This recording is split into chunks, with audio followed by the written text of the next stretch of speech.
Good evening. I would like to call to order the regular meeting of the Newport News School Board, Tuesday, October 18th, 2022. On behalf of the members of the school board and Mr. Richard Wright, Chief of Staff, who is sitting in for Dr. Parker this evening, I welcome each of you present this evening and for those of you watching online. A quorum is present to transact the business of the school division.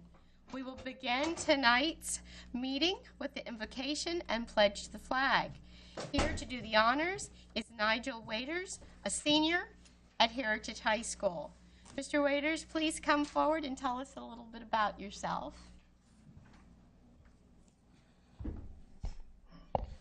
Good evening, everyone. My name is Nigel Waiters, a senior at Heritage High School. After high school, I plan to attend a four-year college majoring in sports medicine. At Heritage, I am a student ambassador. I am in the community captains group, partnered with Christopher Newport University.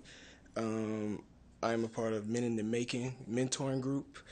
I am a student athlete and leader on the football and track team. And for the invocation, I would like to do a quote that I stumbled across. Don't change yourself so that other people will like you. Be yourself so that the right people will love you. And I would like to ask all of you to stand for the pledge.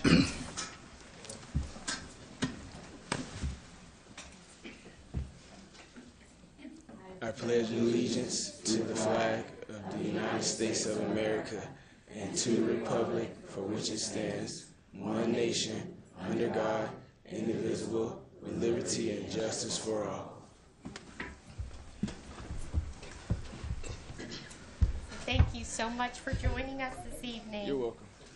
Our members of your family and the Heritage High School family, would you please be recognized, stand and be recognized?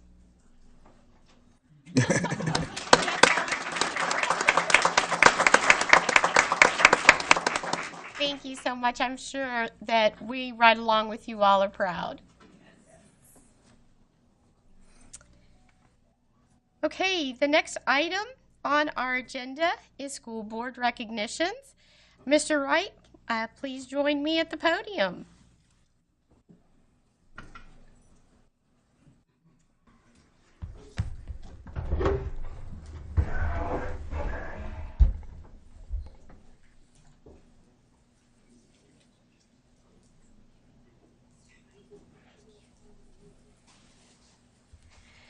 So this evening, the school board has the pleasure of welcoming and introducing Lieutenant General Retired Darrell Williams, the 13th President of Hampton University.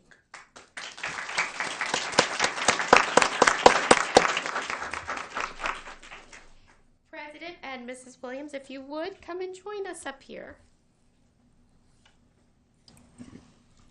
President Williams is a native of West Palm Beach, Florida, and brings to Hampton University over 4 decades of success in leading military, government, civilian, academic, and business organizations. He served over 37 years in the United States military, so that also means Ms. Myra did too. President Williams, we thank you for that service. And he is a proud graduate of Hampton University, which there are several of us in the room today.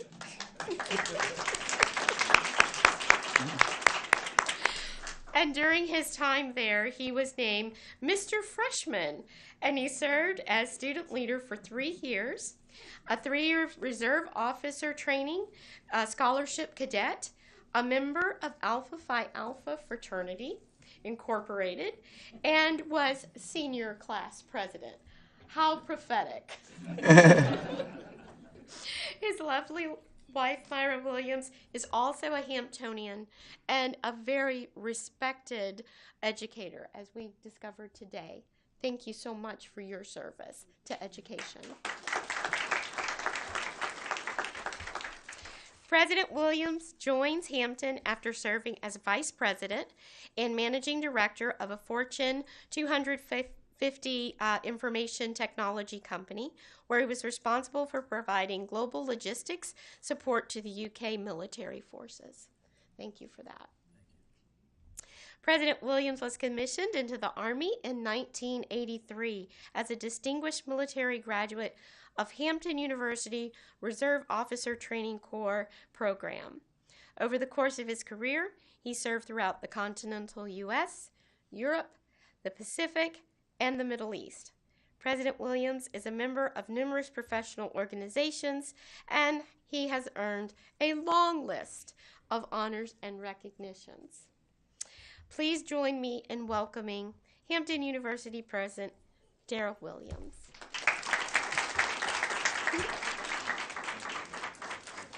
We can't let you leave without a few swag from Newport News Public Schools. And we'd love if you take a moment to share a couple words. Yeah, please. So first of all, I have to tell you that I believe like I've been set up. Because how do you follow such a phenomenal young man like Nigel? Yes. Let's give him a round of applause. Isn't he fantastic? And so in the meeting before this, we talked about some scholarships that Hampton will be offering to the Newport News and the Hampton Roads community, full ride scholarships to Hampton University. And I believe we have a candidate sitting right in the audience before us, huh? Yeah. With that said, I and my wife, Myra, are so delighted to be back in the Hampton Roads area. As was stated earlier, we are both graduates of Hampton Institute in 1983, and it feels so delightful to be back in what all Hamptonians call our home by the sea.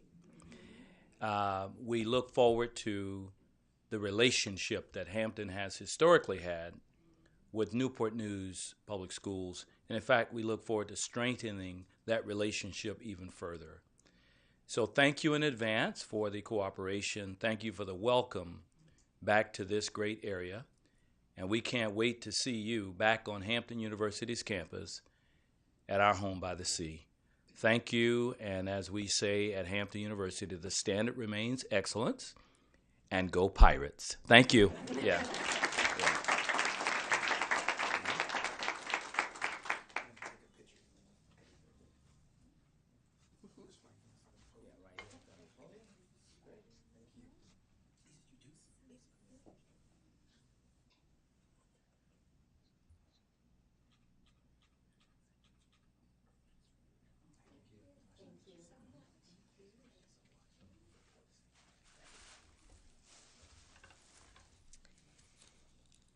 Okay, I believe you are up. I'll turn the page for you.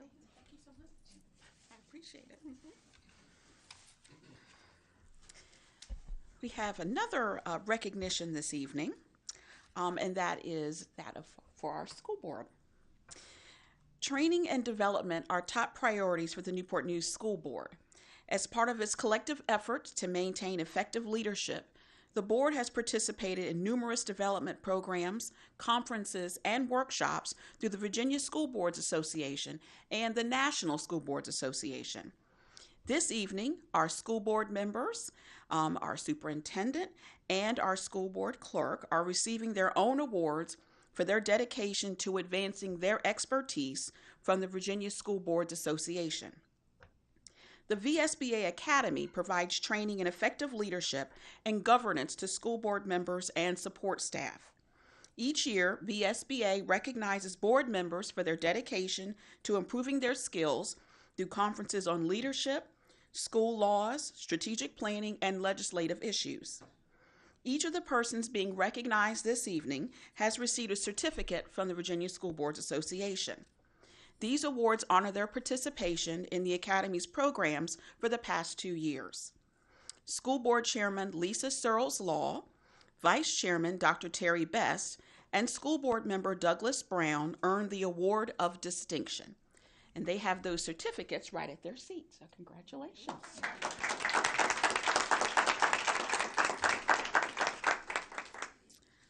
Board Member Rebecca Amon and our Superintendent Dr. George Parker earned the Award of Honor. Board members Marvin Harris and Gary Hunter earned the Award of Excellence. And board members John Ely and Marvin Harris earned the Award of Achievement. Board member John Ely and our school board clerk, Tiffany Moore Buffalo, received certificates of recognition. The Award of Distinction Honorees, that's the highest award. School Board Chairman Lisa Searles Law, Vice Chairman Dr. Bess, and School Board Member Mr. Brown will be recognized during a special session during the Virginia School Boards Association Annual Convention. And again, each of them has this award at their seat and a distinctive lapel pin to symbolize their commitment to effective school governance through participation in the academy. So board members, on behalf of the students, staff, and citizens of Newport News, thank you for your dedication and leadership to the school division, and we congratulate you on your earned awards.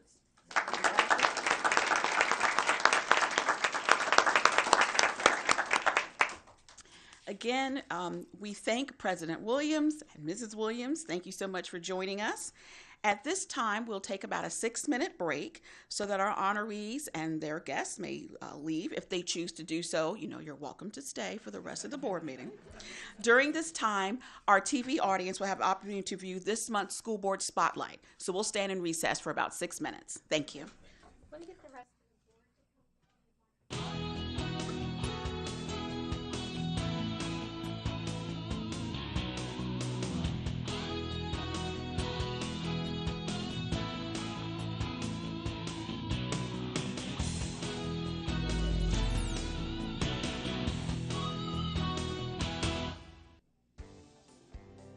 For over 3 decades, high school students have honed their artistic, musical, and performing talents through Summer Institute for the Arts. After submitting auditions and being accepted, over 70 rising 8th through 12th grade students participated in the intensive program focused on dance, drama, music, and visual arts. Hosted at Woodside High School, students spent 3 weeks this past summer learning new techniques, styles, and methods to perfect their artistic skills.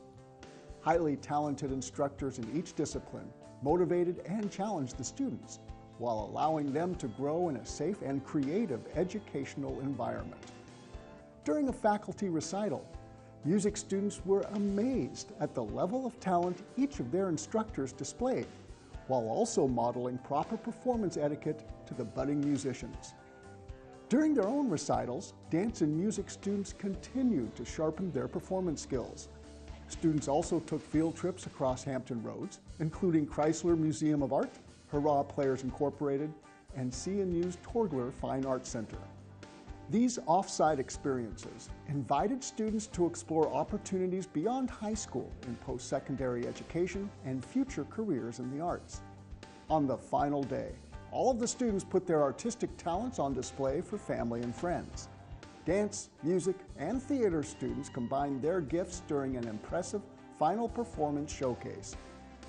And after completing a variety of projects, visual arts students placed their works in an art gallery for all to browse. By successfully completing Summer Institute for the Arts, students received half an honors weighted credit towards high school graduation, while also gaining a wealth of knowledge and motivation to excel in the arts. Students and families let their imaginations soar to new heights during a weekend STEM event.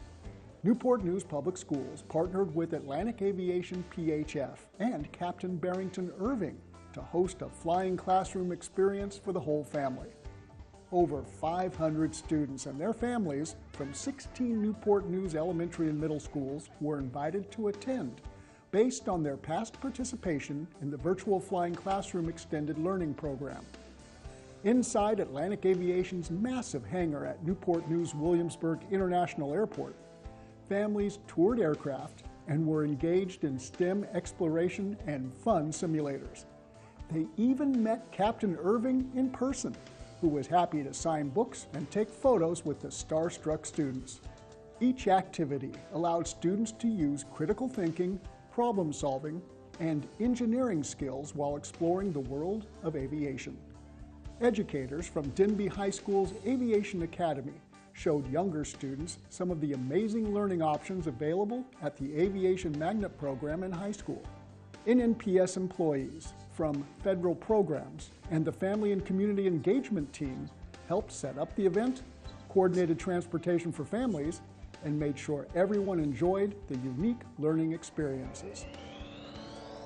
Bright futures begin with good school attendance. Too many absences, whether excused or unexcused, can keep students from succeeding in school. Starting in preschool and elementary school, good attendance and arriving on time helps build the foundation for continued academic achievement and increasing students' self-worth.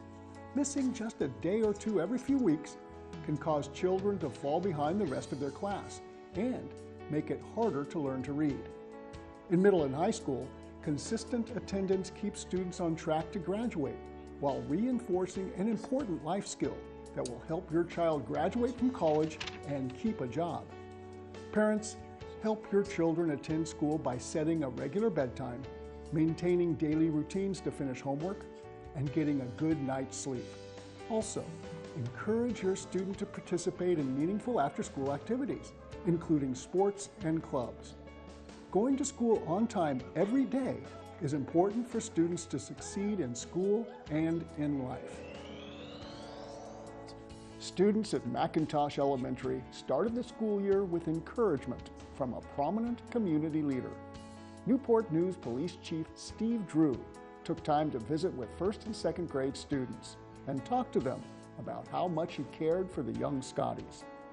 Chief Drew focused on the importance of not bullying, but instead being respectful, kind, and helpful, so these young people can grow into strong future leaders. Ever since Chief Drew was in second grade himself, he knew he wanted to be a police officer because he loves helping people, which still motivates him every day as he serves our city. The students were able to ask insightful questions to learn more about careers in law enforcement. One student even expressed her desire to one day become a police officer. Through their own creative writings, students personally thanked Chief Drew for his time and wished him to stay safe protecting others. As McIntosh students went back to class, they took with them the powerful message that the police chief of Newport News loves them and cares about each and every one of them. At Riverside Elementary, the Bears team up to make learning fun and engaging. Bear Buddies takes place every other week between Melody Simpkins' kindergartners and Colleen Budlove's 5th grade classroom. This collaboration has taken place for years, initially focusing on reading. Now, the teachers adapt their shared time to match what both groups of students are currently learning in class, making it timely and beneficial for everyone involved. The 5th graders are able to take on a mentorship role while learning important leadership behaviors. They enjoy the interaction with the kindergartners, getting to know their personalities through different activities and helping them grow as budding readers. And just imagine how these young kindergartners feel, getting to spend quality time with the biggest kids in school while learning and sharing together. And when they aren't focused on academic growth, they spend intentional time playing during recess, with the hope of eating lunch together some of the days. Whether they're reading, exploring science, making art, or just chatting, Bear Buddies enjoy spending time with each other, and the teachers couldn't be more thrilled to see their students growing and learning together.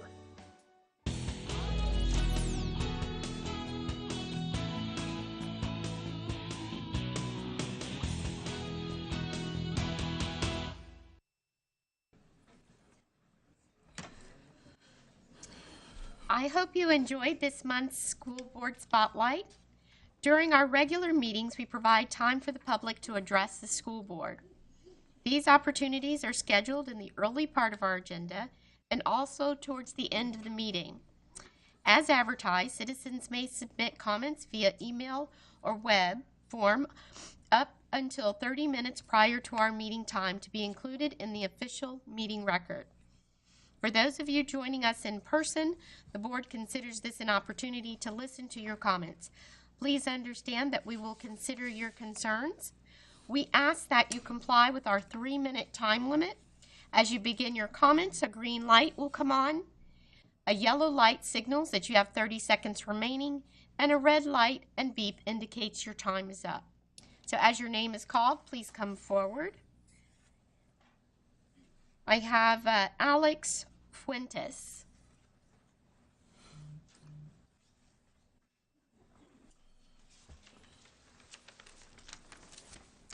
Good evening, members of the board. All right. So as a mother to a 5-year-old nonverbal special needs child that has been affected by the faculty shortage, I'd like to comment on this matter. My child was assigned to an Achievable Dream Academy and right from the start, I noted there was some issues. During open house, we were greeted by a teacher whose first response to us, myself and my husband, was, "I'm not going to be here long. There's no permanent teacher yet for this class. I'm only filling in." As a parent, you can imagine the concern right off the bat. At the end of the first 2 weeks in school, I received a text message on a Monday morning from his teacher saying, "I just wanted to let you know that I have resigned and I will no longer be at this school." When I asked her when her last day was, she said it was this past Friday. Remember, this was a Monday morning. The school was left to scramble that morning to figure out what to do with my nonverbal child along with his other classmates. I was so worried and I was sad. I was disheartened that this had happened and the impact it would have on the children. That's when I had to do something about it, so I called the office, and I also visited the office in person to figure out what was going to happen with the children. From then on, it was a bit of a mess, to be honest with you. There was no communication from any administrators or teachers to parents, and I was completely unaware of my child's progress or lack thereof. I was in the dark about who was with my child for 8 hours a day for the 2 weeks from then. I had to work tirelessly to have my child reassigned to a school where there was a place for him and a teacher who was permanent. Within the first week, the teacher reported progress with communication using picture cards. That is the power of teachers who are consistent with the burden for our special needs children. As we all know, special needs children are not as resilient as a child without any developmental or physical or cognitive delays. All children need consistency to learn. However, special needs children require consistency like no other. Not having an adequate and specifically qualified faculty for these children, along with the lack of consistency, is detrimental to their learning and development. I'm aware of schools, particularly those with moderate intellectual delay classes, also known as MOID, lacking faculty and a need to pull teachers from central office to rotate in order to fill the gap. For this reason, it is very important that special attention be paid to this area of Newport News Public Schools staffing. There needs to be a special focus on not only attaining, but most importantly, retaining qualified faculty to serve the special needs children of Newport News. This will enable them to be as successful as possible so that they will have the maximum opportunity to learn and meet their IEP goals. If not already, sorry, I lost my place. If not already, there should be some form of incentive for these teachers to be attracted to and motivated to serve these children wholeheartedly, because with the special needs child, to be with them for up to 8 hours a day is not an easy task. So please take this into consideration as you continue to serve the children of Newport News. Thank you for your time. Thank you for your comments. Now we will move on to Section 3, the consent agenda, which includes 3.01, minutes from the closed meeting on September 20th, 2022, 3.02, minutes from the work session on September 2022, and 3.03, minutes from the regular meeting on September 2022. Also, 3.04, financial reports, including the revenue report for September 22, the expense report for September 2022, child nutrition reports from September 2022, 3.05, the personnel report, 3.06, state school construction grant, and 3.07, a budget transfer. At this time, can we have a motion to approve this consent agenda? Madam Chair, I move to approve the consent agenda as presented. Second. Okay, any questions? Please call the roll. 4. Mr. Hunter? Mrs. Amon? 4. Dr. Bass? 4. Mr. Brown? 4. Mrs. Searles-Law? 4. Motion carries 7-0. Thank you. And now, at this time, may I have a motion to approve the superintendent's personnel recommendations for this evening? Madam Chair, I move to approve the superintendent's personnel recommendations for Ryan Daniels, Assistant Principal, Denby High School; Blythe Johnson Jones, Supervisor of Special Education, Pre-K through 12; Michelle Jones, Supervisor of Special Education, Student Supports, Eligibility and Regulations; Scarlett Minto, Chief Financial Officer; and Dr. Maya Sherwin, Supervisor of Special Education. Do we have a second? Second. Any questions? Please call the roll. Mr. Ely, 4. Mr. Harris, 4. Mr. Hunter, 4. Mrs. Amon, 4. Dr. Best, 4. Mr. Brown, 4. Mrs. Searles-Law. 4. Motion carries 7-0. Great.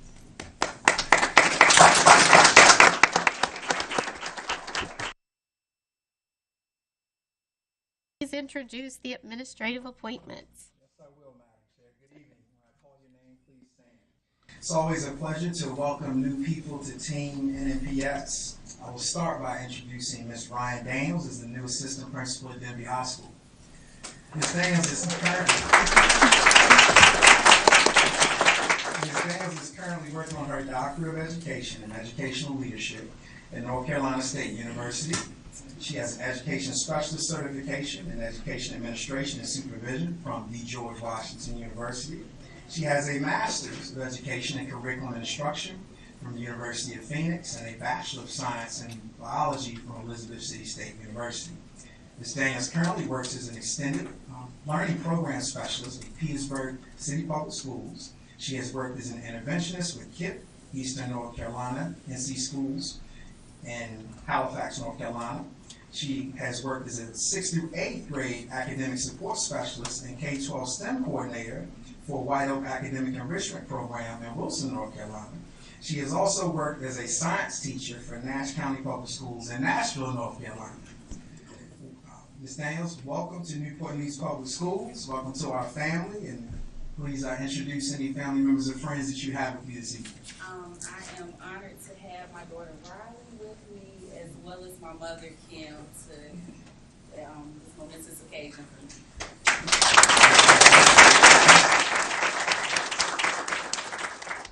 Next, I'd like to introduce Mrs. Blythe Jones Johnson as the new Supervisor of Special Education Pre-K-12. Ms. Johnson Jones has a graduate certificate in educational leadership from Longwood University and a graduate certificate in applied behavior analysis from St. Joseph's University. Ms. Johnson Jones has a Master of Arts in Special Education, a Bachelor of Science in Psychology, and a Bachelor of Science from Psychology from Hampton University.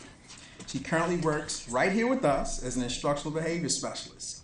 She has also worked as a special education teacher and instructional lead teacher for Newport News Public Schools. Congratulations to you. And please introduce any family or friends you have with you this evening. Good evening, Newport News. Thank you for the opportunity to serve. This is my 20th year with Newport News, and I'm honored to take the position.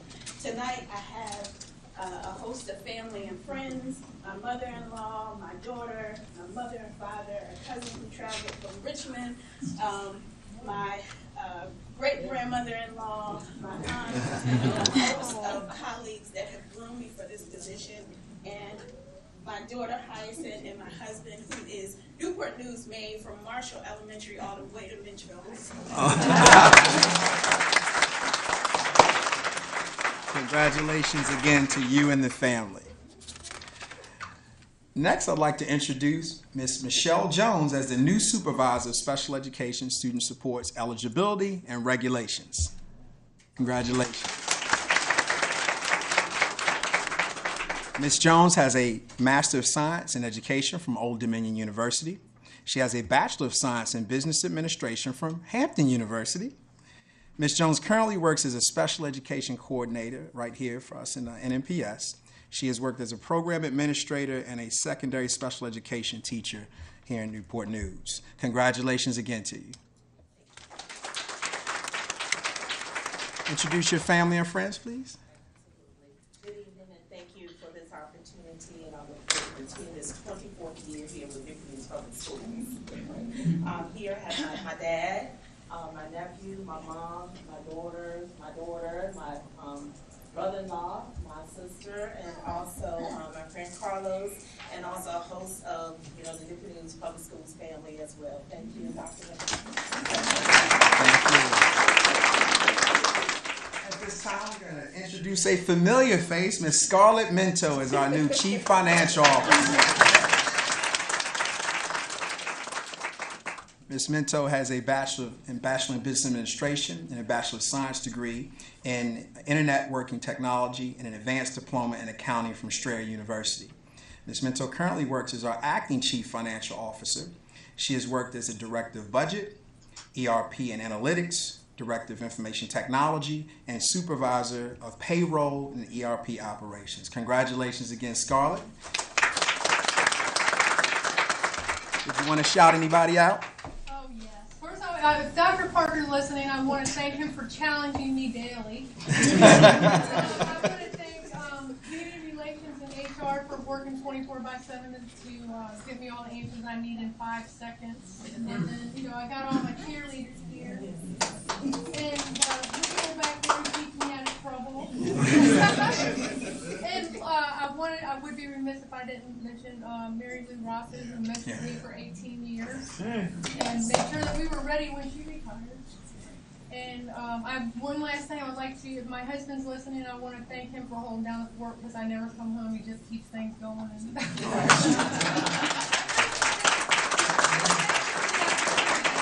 I'm very honored to continue this important work. Thank you. Congratulations.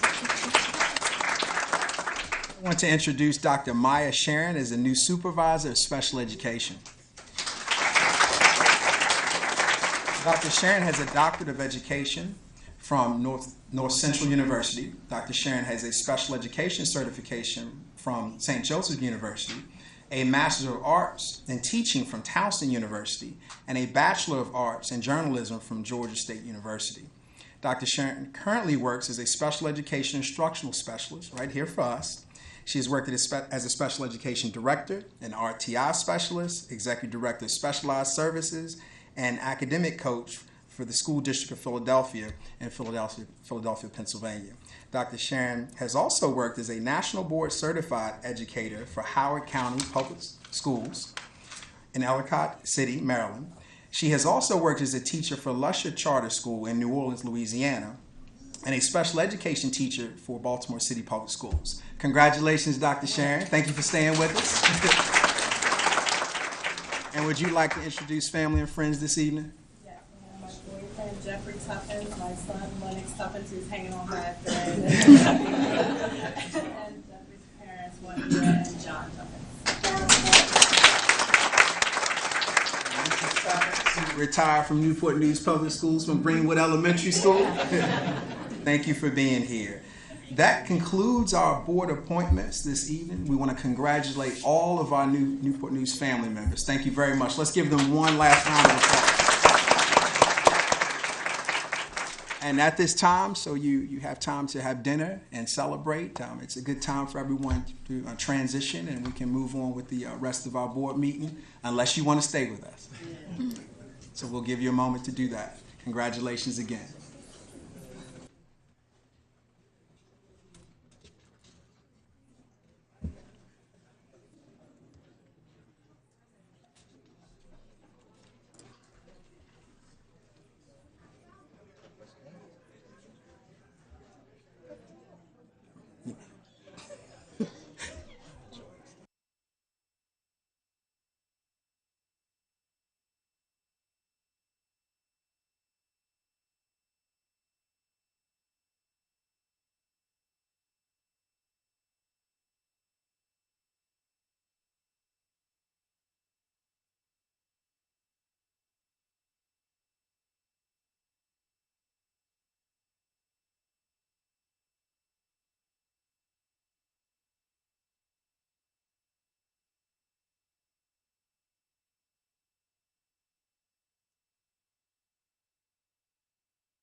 members, do we have any questions for Mr.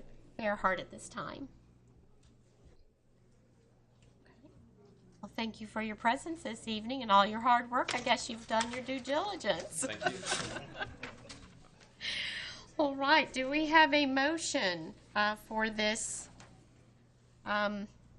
agenda item?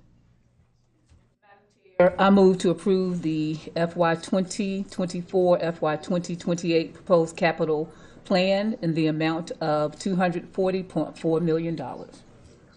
Second. Any questions? Madam Chair, I would like to make. There's a lot of things about this capital budget that I love, and one more thing that I think would that it needs to be as effective as we need it to be, which is I'd like to make a motion to amend the Denby renovation in the capital budget to move to FY 2024 and FY 2025 alongside the Warwick renovation. And I feel that that's very important for our budget because I think that in lessons learned, I've seen this type of configuration in the past. We saw the same thing happen with Huntington over the years. It was constantly in the second or the third year, and then it was not funded, and then we were faced with a situation of closing the school. I think that Warwick and Denby, we've acknowledged through our long-range study that both those schools are in a similar shape, so I see no reason to treat them differently in the budget, and so that's why I'd like to make that amendment. I think that we've made tremendous progress, and we've come together with a great capital budget. I can recall a time when I was on the board and we were only doing $100 million for our capital budget, and we now have $240 million capital budget. I believe the budget truly reflects our needs. It's a lot of great things, the security and safety enhancements that are in here, indoor athletic spaces, et cetera. But this is the one piece that I think is missing from the budget is moving Denby to the proper area of prioritization that it should be. So I'd like to make that motion to amend to move Denby renovation to FY 2022-25. Second. Do you have a second? Yes. Okay. Is there discussion on moving this additional amendment? Are there any questions that we would like to ask Mr. Fairheart at this time?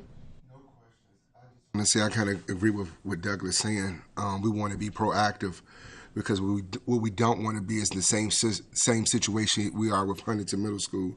I think putting it at the forefront of our budget and letting the city council know that this is a main priority and how we need to fund this now and start having that same conversation, because what we don't want to happen is we have to do what we did to Huntington to Warwick High School. So I think the more we have that at the forefront of city council, those funds could be appropriated, because we don't want what happened before. We didn't know anything about it when we actually had those funds and requested in the budget for Huntington Middle School. So instead of playing those games with the city of we didn't know, yes, you do know, we mentioned this as a priority. Any other comments as we move forward? Could I come back to the? So that's going to change our budget proposals to what we're going to approve. Just so we are all clear.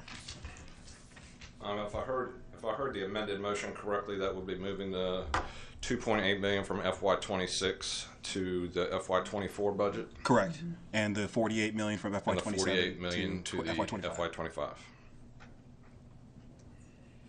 To give us a total of. The 5-year total remains the same. 5-year total remains the same. Oh. It's a sequencing. So does that require that we have the building of Denby in what year? Does that affect where we have it currently? We currently have it proposed for FY27 with design work in FY26. Okay. So sequenced, Warwick next year, construction the year that follows, Denby, then construction. Okay. As it's proposed. Okay. And how will that affect those other items that we have on this CIP? You know, we were just going to keep those the same? That would be my recommendation. Mm-hmm. And we sequence this way somewhat intentionally because the design work, we felt like the design work was important. You know, I talked to Mr. Brown about this. It's design build, You know, so we get the design done and then we put the project to bid. If we get the design done, both designs done, say philosophically next year, we're not going to get both projects probably bid and funded next year. So we're going to have a design that's going to be 2, 3, 4 years potentially out of date. And then pricing that project is going to be difficult as well. So there are some challenges there. I have a question.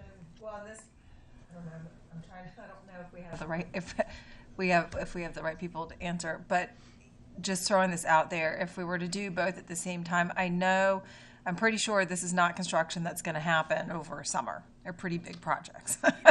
So we'd be putting kids in portables. There'd be a fair amount of disruption at a particular school while this is going on. So I guess it does raise the question, if we're doing both at the same time, what does that do as far as additional costs? I mean, will we have been able to reuse some portables at Warwick, then shift them over to Denby when Denby starts undergoing construction? If there's, conversely, are there economies of scale to doing them at the same time? Correct, and that's currently our plan with the modular unit at Heritage, just to repurpose that once it's been utilized to its maximum extent possible once Huntington Middle School's up.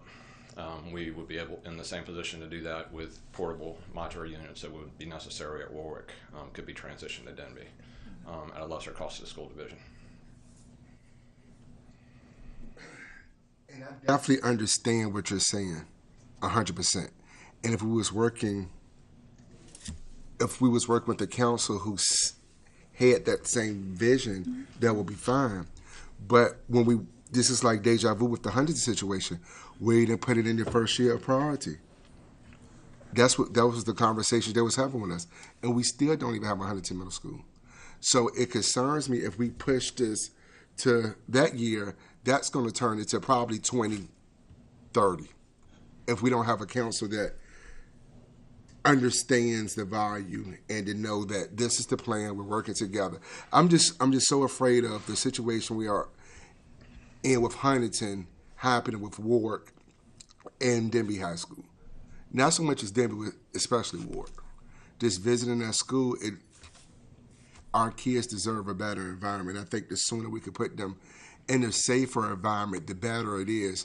The way schools were built in the 60s and the 50s is totally, we wasn't dealing with mass shootings. As I visit that school, it's so many different entrance ways. It's just, I'm like, the walkie-talkies don't work at one part of the building. So if, God forbid, they have a crisis situation, that long as they got it fixed, when I visited, it was still a walkie-talkie issue.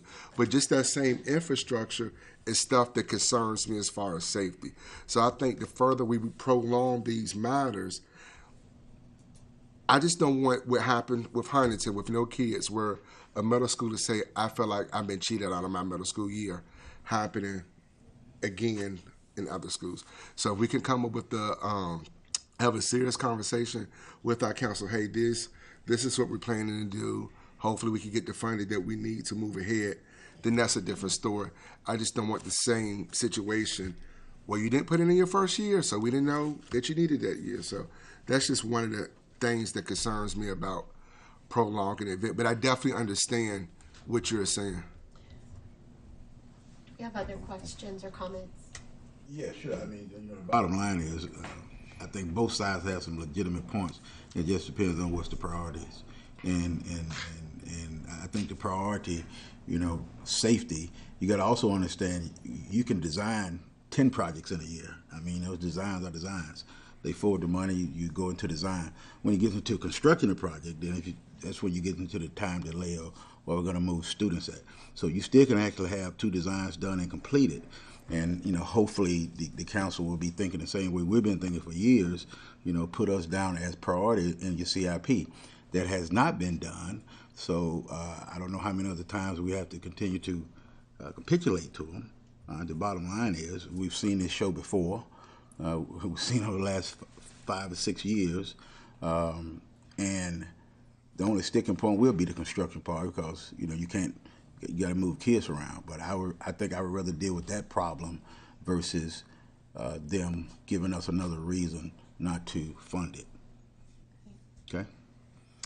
Mr. Fairhart, when are we projecting, what would be your recommendation to put Denby High School in our CIP for It's before you now. Okay. Yeah, that's what it is. This is Okay, what we proposed in September. I think I'm not asking the question that I want, because yes, I do know it's before. What do you think that the repercussions would be if we don't do it at what's before us, if we do it sooner rather than later? And that's kind of some of the challenges that I spoke to in regards to design and then construction, moving kids, cost savings when we relocate children. I also think, to Mr. Earley's point, we're also going to ask the city council, a potentially new city council, for a pretty big ask and put them probably in a position to say no. Right. And do we want to start our new relationship that way? Yeah. Okay. Are there further comments? I saw a couple little hands here. Yes. And I do agree, because any way you look at it, there's going to be a new city council. Okay, there's going to be a new city council, and we don't want to go into such a big ask. And if you saw overseas, hate to make that overseas, but you saw what's happening over in Europe when they put their new prime minister in, and she went to too many cuts and too many so fast. We have the experts here that kind of understand this. What we didn't know 2 or 3 or 4 years ago, that the only thing that the city council was doing was financing the first year. Okay, those other years we were putting them in there. We didn't know they were not even putting them. Now that we know their process, we take it from those experts.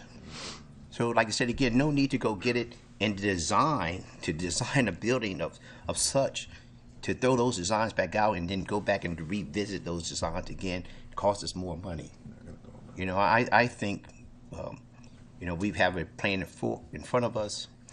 I think that we're a lot more educated now as how the city does business. I said we just, again, next year when we know where to put the money in next year for these following years. We didn't. We thought we put it in 5 years, and then they was automatic adding it to their budgets, but they did not do that. So again, a lot of work has been put in forth to get us to this point today, and I just want us to really consider, let's not jump in the deep end when we're going to have a brand new city council. Just be, let's, take some. Again, as I said months ago, these are the experts. These are the experts. I was just going to add, there's nothing that prevents us from, if we were to approve this and say they didn't approve some of the 2024 numbers, it's going to start getting compressed.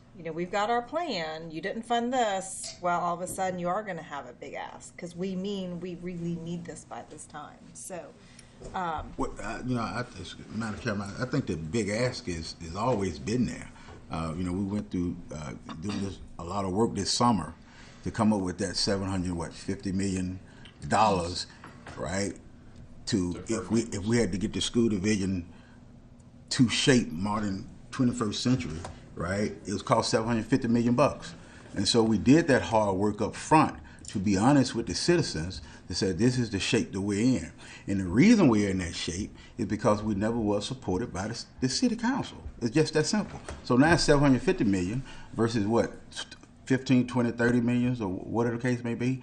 The bottom line is this city has not invested in the school division. So when you ask for crumbs, you get crumbs, or you get nothing.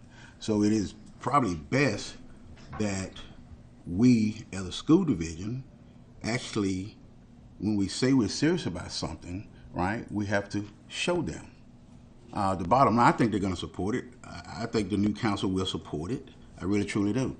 But we did a lot of work, and it really gets to me where we are both leadership bodies. We're both endowed by the Constitution to make decisions for our constituents. I am governed by the Constitution of Virginia, right? I could be held accountable, right, for not providing for these children by any means necessary. I can be held accountable. This board can be held accountable legally for not putting our best foot forward, and it's a good foot you put forward. You did a lot of work. it's not on the work that's been done, but I just think as far as the leadership of this school board, we are charged to do that. We are charged to give them the big number. We are charged to say, hey, this is $750 million. This is what happens when you don't support a school division over the last 20 years or whatever the case may be. This is what you get. So I think we have to just stick with it. There's room for conversations or whatever the case may be, but I support that change, and I'm sure some other board members do, or some other board members may not. But I think it's a good conversation to have. So, thank you. The conditions of Ward and Denby, how long do you think is safe for keeping the kids in the building with the conditions? Just looking at the study we had years ago about we should have been addressed these issues, how much time do you think we have on it? I think I would be remiss to make a projection along those lines, but I think we all know that they both are in dire need of repair. It's just a unknown, situation, because you look at the safety of the buildings and you want to just make sure we don't have 3 schools closed at one time. And then the average age of our school is 50 years old. When is going to be time for, I just don't want to reach a point where we are like 6 or 7 schools that are in dire need and we're not addressing them. And I know the school board, we put it in the budget, we're passionate about making sure our kids are safe and have new school buildings. It's just, I guess like the rest of the board, say Gary and everybody, just having that relationship with city council that knows that, look, this is what we need. Let's come up with a plan so there's no guessing. Let's just do what's best for children. Because when people move to cities, they move to cities for one good reason is for the school, the education, and the school building. So I think we'll do a good work, and it's just one of those situations where you just got to have people in place that care about education. Madam Chairman, I'll just add, I had the opportunity to sit as part of the committee, as did Mr. Harris. And one of my takeaways as we were going through it was the consultants did say we've done a good job, one way or the other, of keeping our schools, warm, cool, safe, and dry. Not like mold conditions or things like that. So, we've done a good job with what we have. Yes, these things do need to be done, but I didn't take away from the steering committee. I didn't take away that there was an imminent danger. Okay. And if you sequence the priorities from the committee, safety and security was first, and then it was deferred maintenance, and then major renovations at Denby and Warwick. Yes. So they didn't really lump the two together, but your concern as far as entry points, et cetera, is understandable. And there's some parts in the budget for that, I think. Okay, thank you all for the discussion on this. Thank you, Madam Chair, for the discussion, and thank the board for hearing the motion. Like as was stated, I do think that we've got a really great budget, and I know that this has been at least a couple of years, or at least 18 months in the making through the committee, and I appreciate all the hard work that has been done. I think we have identified the needs, but now it's time just to make sure that we have the prioritization that takes place. And I'll just echo what Mr. Ely said, because he was on the board when we had the joint meeting with City Council, and they told us to our faces, if you don't put it in the first year, then you did not want it. Correct. That is what the mayor and the city manager said to us during our joint meeting. If you don't put it in the first year, then you did not want it. So we have to, I think that the question before us is, do we want Denby High School? And for me, I want it. All right, so we need to call the roll on that amendment. Yes, but I need to make clear what the amendment is. What I heard, Mr. Brown, you want to amend the current motion on the floor to add the CIP to the budget plan, to add Denby High School renovation aside with Warwick High School. But there was a specific... Correct. Denby High School renovation to assign $2.8 million from FY26 to FY24, and $48 million from FY 2027 to FY 2025. Okay. What was the second dollar amount? And the second by Mr. Harris. No, the second dollar amount. The second dollar amount, $48 million.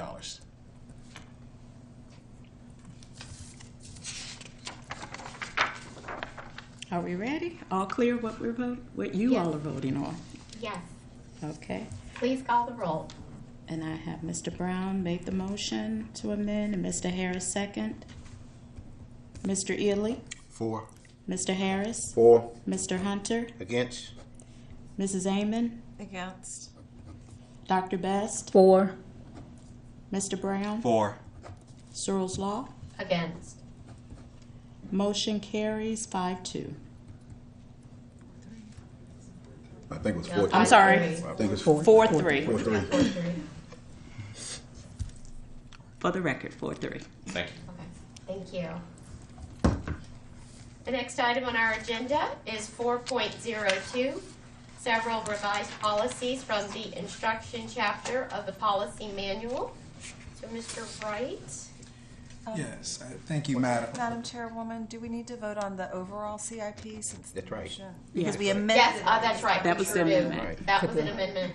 So we So now we need a motion to, On the actual CIP, on the actual I CIP. thought the amendment, that the motion was to amend the current one on the which floor. was to approve Right. the CIP. So Okay. I thought you Yeah. voted to. That would We be voted to amend amend amend, the so we would CIP, approve. but now we have to vote on the whole CIP, don't we? No, you shouldn't The have. original motion was to approve the, CIP. made by Dr. Best to approve the CIP. That's right. And then there was an amendment, A motion for amendment. the proposed Post, CIP. mhm. Or excuse me, the amendment to the proposed motion to approve the CIP, to amend the Correct. proposed CIP. I'm sorry that sounds so confusing, but, No, it's not. so my understanding was that you voted to approve the CIP in an amended form. In an An amendment. amended form with the Yeah. That was DMV. my understanding, but I could be With wrong. the You correct me. additional 2.8. That's why I didn't call the roll again, because that's with the amendment with adding the Denby High School to the motion. To the original motion To the approve original CIP. motion, yes. Okay. Because the dollar amount didn't change. It's still Correct. 200. Correct. My motion did not amend the dollar amount. 240.4, right? Yeah.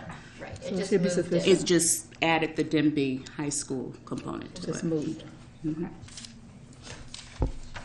Right. Madam Chairwoman, I understand that, but do we want to go on record now that it's moved? So if there's a stronger number for the amended CIP that presents a stronger front to City Council? I would think that Or is that vote that we took really is, Yeah. I'm getting a yes. Yeah, whether it's failed or passed, I mean, the vote is the vote. That's fine. It passed 4-3. right. So that does put us on policies now. Mr. Wright. Thank you, Madam Chair.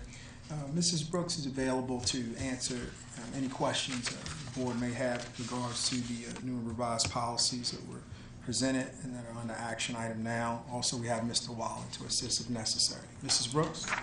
Yes, we shared, we've been grouping the instructional policies to bring before you for action.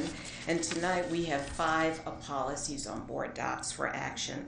The first is IFC, multiculturalism. The second is IHCDA, dual enrollment. The third is IJND, technology acceptable use policy. The fourth is IJNDA, Newport News Public Schools internet sites. And the fifth is IKA, evaluation of student learning. Thank you. Does the board have any questions at this time?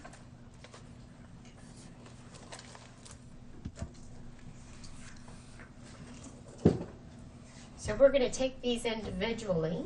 So do I have a motion to adopt IKA, evaluation of student learning? Yes, Madam Chair, I'd like to make a motion to adopt policy IKA, evaluation of student learning. And a A second. Thank you. Dr. Bess? Any discussion? Madam Chair, I just wanted to point out that I appreciate all the hard work by the board members and the policy committee on putting together what I think is a very strong policy for IKA. I appreciate that we are recognizing parents and guardians explicitly in this policy as partners in education. I think that speaks well of the board, and appreciate the making sure that we're doing that acknowledgement through our evaluation of student learning. Thank you. Any other comments? Questions? Okay, please call the roll. Ely, 4. Harris, 4. Hunter, 4. Amon, 4. Best, 4. Brown, 4. Searles Law. 4. Motion carries 7-0. Next up is IJNDA, Newport News Internet Sites. Do I have a motion to approve this? Madam Chair, I make a motion that we approve IJNDA. Second. Thank you, Mr. Brown. Any discussion?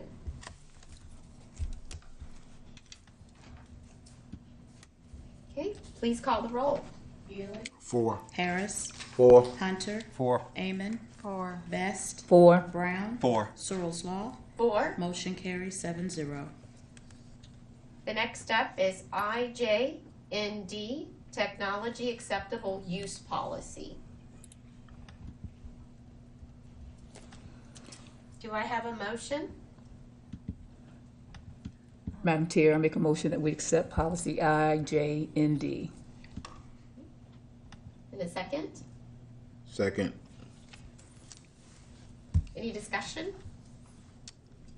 Madam Chair, I just want to make the comment that I think we're doing some important work here by acknowledging cybersecurity and its importance. I believe the previous policy did not cover adequately cybersecurity and our procedures for ensuring that our systems are well protected. We know that hacking is a big problem currently facing government institutions, so I appreciate the work that's gone into making sure that we have adequate coverage there.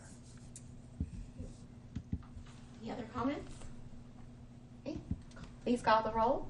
Ely, 4. Harris, 4. Hunter, 4. Amon, 4. Best, 4. Brown, 4. Searles Law. 4. Motion carries 7-0. Okay, next up is IHCDA regarding dual enrollment. Do I have a motion for this policy? Madam Chair, I make a motion to approve IHCDA dual enrollment. Second. Thank you, Dr. Best. Any comments? Well, Madam Chair, I'll comment on this one as well, just because I'm very excited. I'm really excited about dual enrollment and what it offers our students, that we've codified now that they can be dual enrolled both at the high school and at a post-secondary institution, where I believe previously we had not codified that as part of our policy. So I'm very excited about what this offers students and the opportunities that it's going to open up for more than just our governor school students. Yes. And Madam Chairman, I want to thank the administration for, because I remember everyone first brought it up. So I just want to thank you all for, I guess, looking into it and making it possible. Really appreciate it. Thank you. Any other comments? Okay, please call the roll. Ely, 4. Harris, 4. Hunter, 4. Amon, 4. Best, 4. Brown, 4. Searles Law. 4. Motion carries 7-0. Okay, and then our final policy up for action this evening is IFC, multiculturalism policy. Do I have a motion to adopt this policy? Could you say the letters again? I'm sorry. IFC. I make a motion to accept policy IFC, multiculturalism. Do we have a second? Second. Thank you, Mr. Harris. And discussion on this one?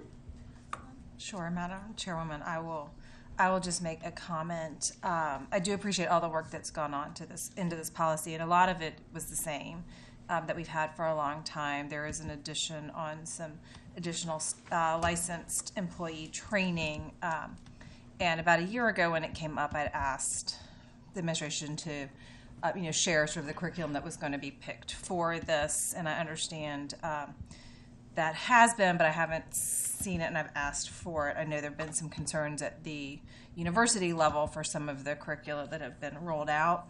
I understand the VDOE has provided some, but I don't yet have the full information to feel comfortable supporting this policy. But I know others may. But that's just my one concern. But a lot of it is still the same that it has been for our division. Okay. Any other comments regarding this policy?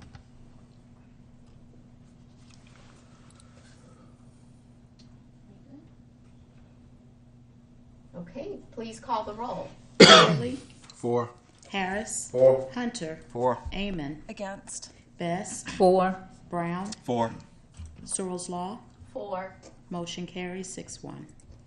Thank you so much. I want to thank the board for their tireless work on approving these policies, working on them, getting the language right, asking the right questions. This is the work of the board, and I really appreciate you answering all the emails that have been flying your way. Let's see. So, see where we are now. We'll move on to section 3. Did I pull the wrong sheet? I think I did. We'll move on to section 5. You don't want to go all the way back to 3, do you? Section 5, reports and information, 5.01, monthly school update, and Mr. Wright, take it away. All right. Thank you, Madam Chair, and we are starting off this month's school report with good news regarding graduation rates. I want to introduce Dr. Eleanor Blow, Director of Secondary School Leadership, to kick off the first portion of our monthly school report. Dr. Blow? Good evening, Madam Chair, Madam Vice Chair Best, school board members, and Chief of Staff, Mr. Wright. I'm Eleanor Blow, Director of Secondary School Leadership, and I am pleased to be here to share exciting news about the work of our students and staff here in Newport News Public Schools. Newport News Public Schools continues to prepare students to graduate college career, and citizen ready. We are pleased to share the good news regarding our 2022 graduates. The graduation rate for the class of 2022 increased to 95.8, and the dropout rate decreased to less than 1%.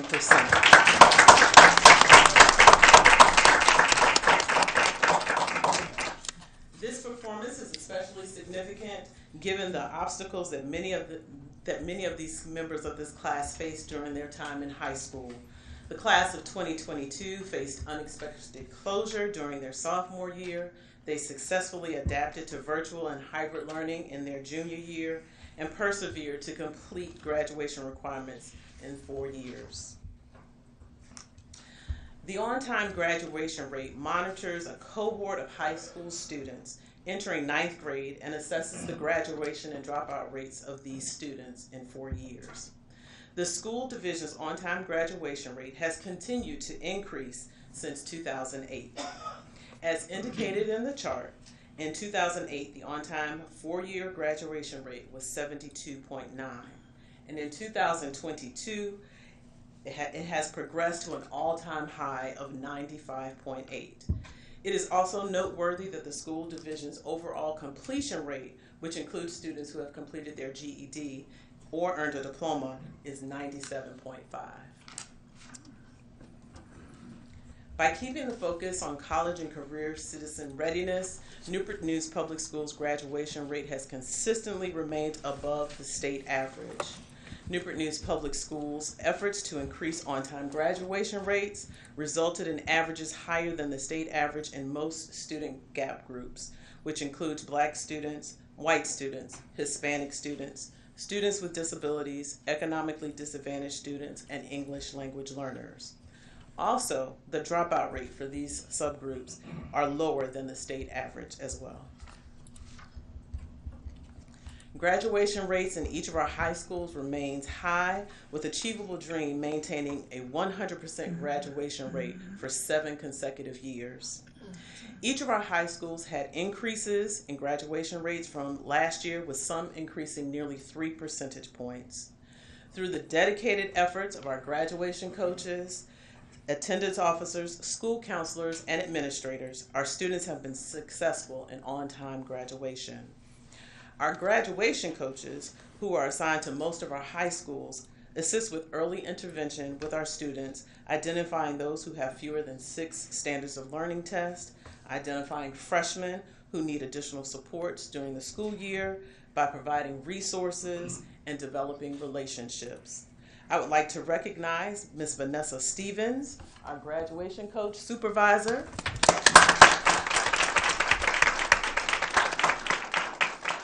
She has helped to lead the work with our graduation coaches in each of our schools. Lastly, the achievement of our high schools regarding graduation rates is a team effort. Everyone in Newport News plays an important part in developing our students and getting them prepared to be college, career, and citizen ready and achieving the milestone of graduation. I'm pleased to share this good news. Thank you. Thank you so much.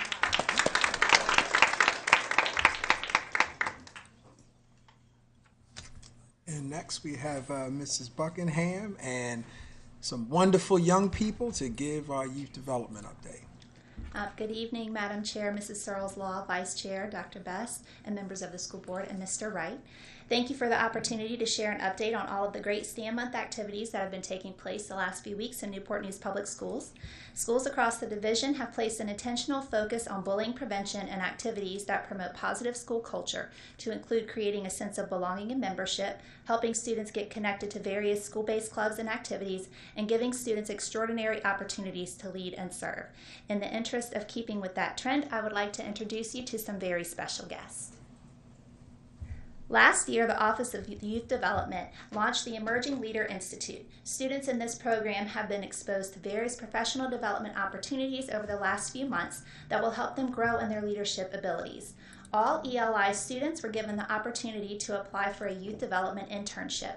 While the decision wasn't easy, we narrowed it down to the 5 amazing students that you see on the screen in front of you. They're a great looking group of kids, aren't they? And I promise you, they're very impressive.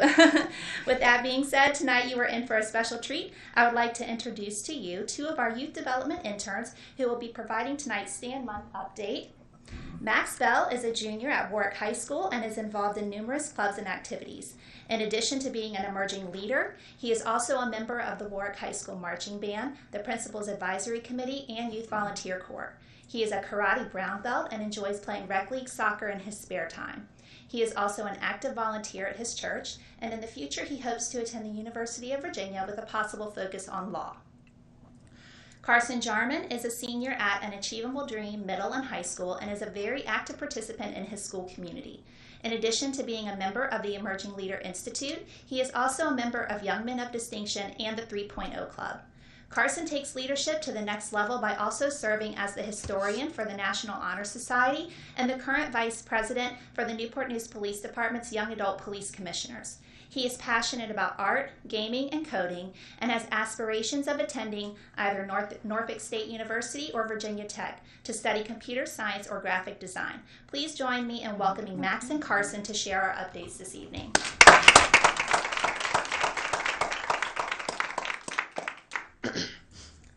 As was mentioned in the school board report last month, STAND is our Newport News Public Schools Division-wide campaign to discourage bullying and to promote positive school culture. Our elementary schools have been busy putting the STAND mission into action. Although school was canceled on the World Day of Bullying Prevention, NNPS students and staff didn't miss a beat. Many of them participated the very next day in blue, up to stand together against bullying. Several schools also coordinated Stand Spirit Weeks to encourage a sense of belonging while also creatively taking a stand against bullying. School-wide year-round kindness campaigns were served as a preventive strategy that empowers students' voice and create a common language around behavior and expectation. The annual Operation Kindness Day, which is a preview to the Operation Kindness Week in February, challenged many students and staff to engage in random acts of kindness to demonstrate how easy it is to just be kind. Additionally, Hydenwood Huskies hosted student-led talent shows to promote kindness and friendship. Student involvement promotes student success outcomes, which is one goal of the Journey 2025 strategic plan.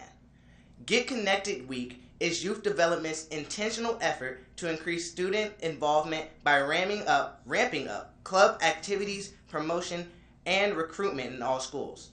Some examples shared in the pictures here, up there, include Discovery STEM Academies, Garden Club, and Hydenwood Elementary's Kindness Club. Bullying prevention is more likely to happen when students lead the work. Student Leadership Day raised awareness about opportunities for student-led to lead, serve, and contribute. It also created an opportunity for schools to recognize outstanding student leaders. Pictured above are images of the first meeting of the Principals Advisory Committee at Riverside and Student Council Association election assemblies at Rich Neck. Students at Rich Neck also participated in Leadership Switch Day, which students got to take their turn leading classes as teachers for a day. I wish I could do that. A new elementary Rise initiative was launched in 3 elementary schools this month. The Level Up program is a pilot taking place at Stony Run, Sedgefield, and Newsom Park in collaboration with Newport News, police departments, and faith-based organizations. This program was created in parallel with Rise, My Brother Keeper program, which you will hear more about later.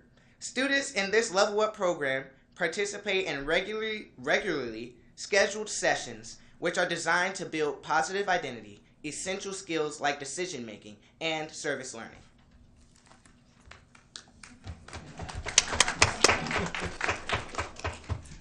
Good evening. Good evening. Middle and high school students led multiple stand activities this month. Similar to our elementary schools, students at Huntington wore blue in solidarity to take a stand against bullying on Blue Up Day. Booker T. Washington held a bullying prevention door decorating contest to raise awareness about bullying prevention, while students at Heritage pledged to stick together against bullying with their creative duct tape bully-free pledge wall. Heritage also coordinated a stand week centered completely around bullying prevention and inclusion. To promote student involvement, several schools hosted Get Connected club fairs that informed students of available club options and activities. The staff at Warwick High School created the Copeland Connection Corner, a unique approach to make students feel connected to the school community. Hallway walls were lined with cards for each and every Warwick Raider that were then filled with encouraging words from staff members. This was their way of showing students that they are all in when it comes to building positive relationships with students and school culture. In addition to the many homecoming spirit weeks that also help to build school community, students at Heritage participated in an additional Stand Spirit Week filled with activities promoting inclusion and school spirit.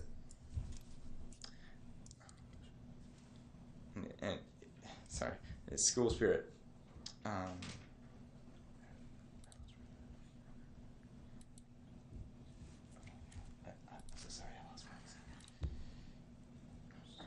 Sorry about that.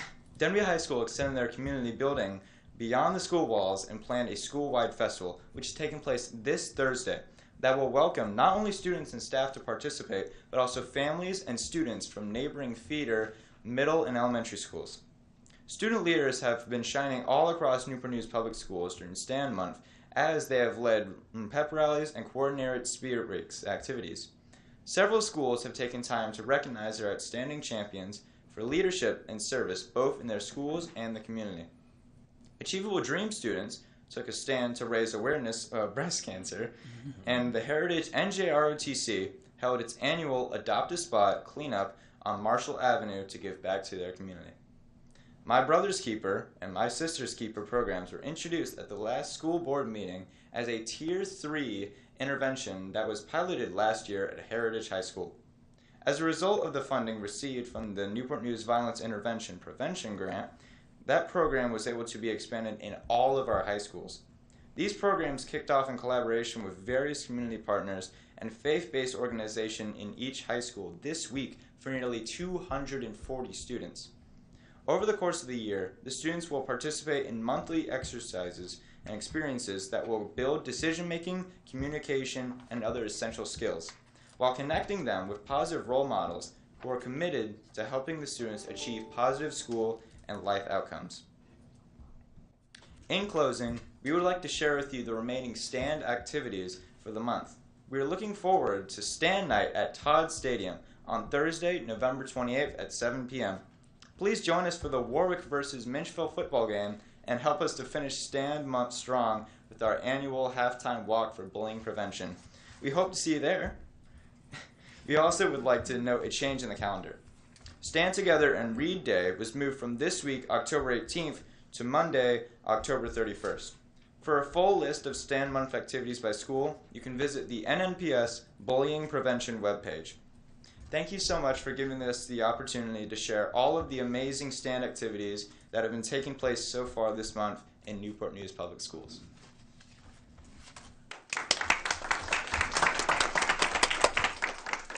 Thank you, Max and Carson. Guys, I just have to ask if we can give them one more round of applause. Congratulate them on presenting our report for this month, and we welcome any questions or comments that you may have. I just want to say thank you all for this amazing presentation update. And the great thing about your presentation to the board is you involve the children who's actually experiencing it. That makes it more inviting. It makes it like you're a part of it. And I just love the passion that y'all have and keep up the great work, all that y'all doing.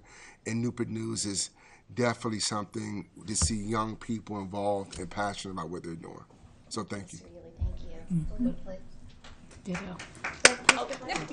Mr. Brown, I'm sorry. I'll echo my colleagues' comments. Just a fantastic, wonderful presentation, Mr. Wright. I don't think you're going to be able to top that, so we might as well end the meeting right after. So highest all-time graduation rate, lowest dropout rate, and then we hear from two of our outstanding young men who are very articulate and just very showing their educational experience. So I really appreciated a great presentation. Very encouraging to me as a board member. Thank you. We're proud of you. Yeah. Thank you, sir. They are quite amazing. Thank you, guys. Branson.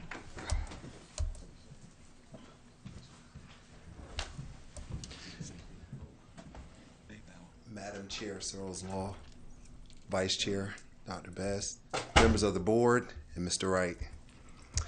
NNPS has programs in place to ensure students have a safe and nurturing environment in which to learn.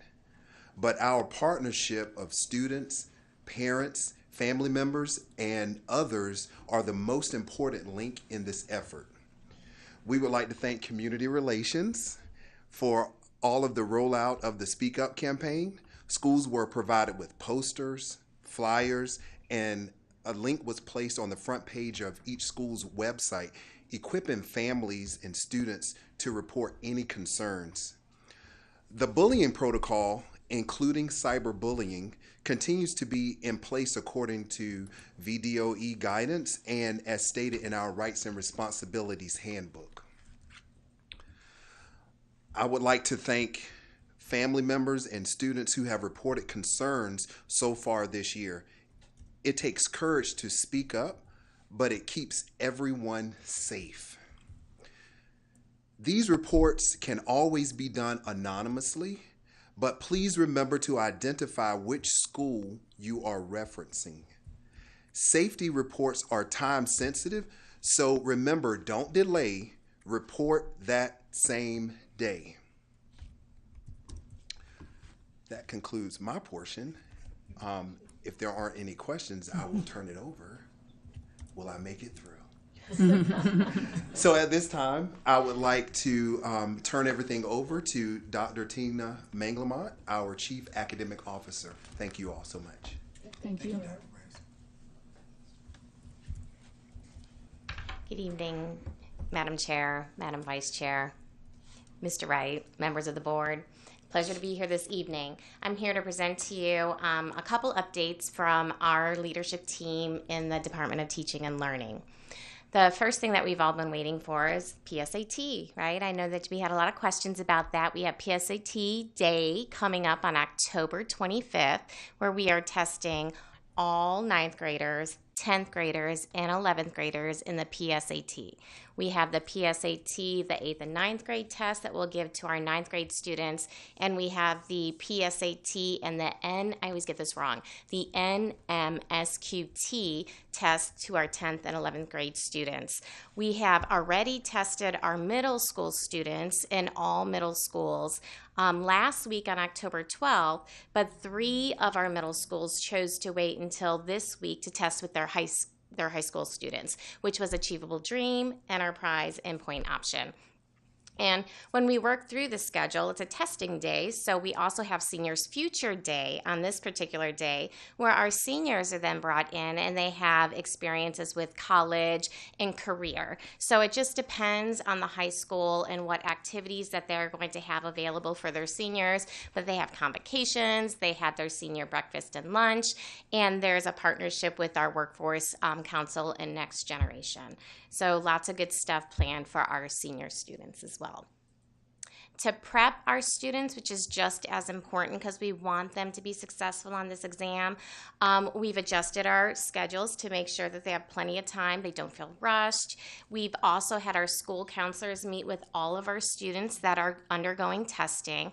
They've told them what reviewing the test, reviewing those testing requirements. They've provided them with actual handouts, study guides, so they could study for it, but then they also showed them how to get online access so they can look at the online study guides, but also some practice test questions. They've also made sure that our students, and we're saying this again, just not only for our students, but for our parents that are listening at home as well, is that our students need to bring an approved calculator to the test with them, a number 2 pencil. And let me go back. The approved calculator is in the study guide, so it gives a list of calculators. And then telling them to get a good night's sleep, and of course bring a snack and a drink. It's going to be under the desk during the test, but if they need that, they can have that as well. The next thing we want to update you on is just our plan for instruction to carry on. It's continuity of instruction, right? So when the building closes, we will still have instruction taking place. The good thing about our pandemic is it has brought all of us into the world of virtual learning. All students have access to a device. And so when our buildings are closed, we will continue with instruction. And if we're closed for inclement weather, if it's an emergency, or even if it's a planned closure to provide teacher professional learning or some sort of planning day. Just as we did prior during the pandemic, all teachers will post assignments through Canvas that students can complete, but more interactive, not just worksheets, right? Videos of instruction, interactive simulations, those types of things where it's not just practice, but it's true learning that is taking place while they are at home. Teachers will also provide time for synchronous check-ins and to have small group instruction during this time.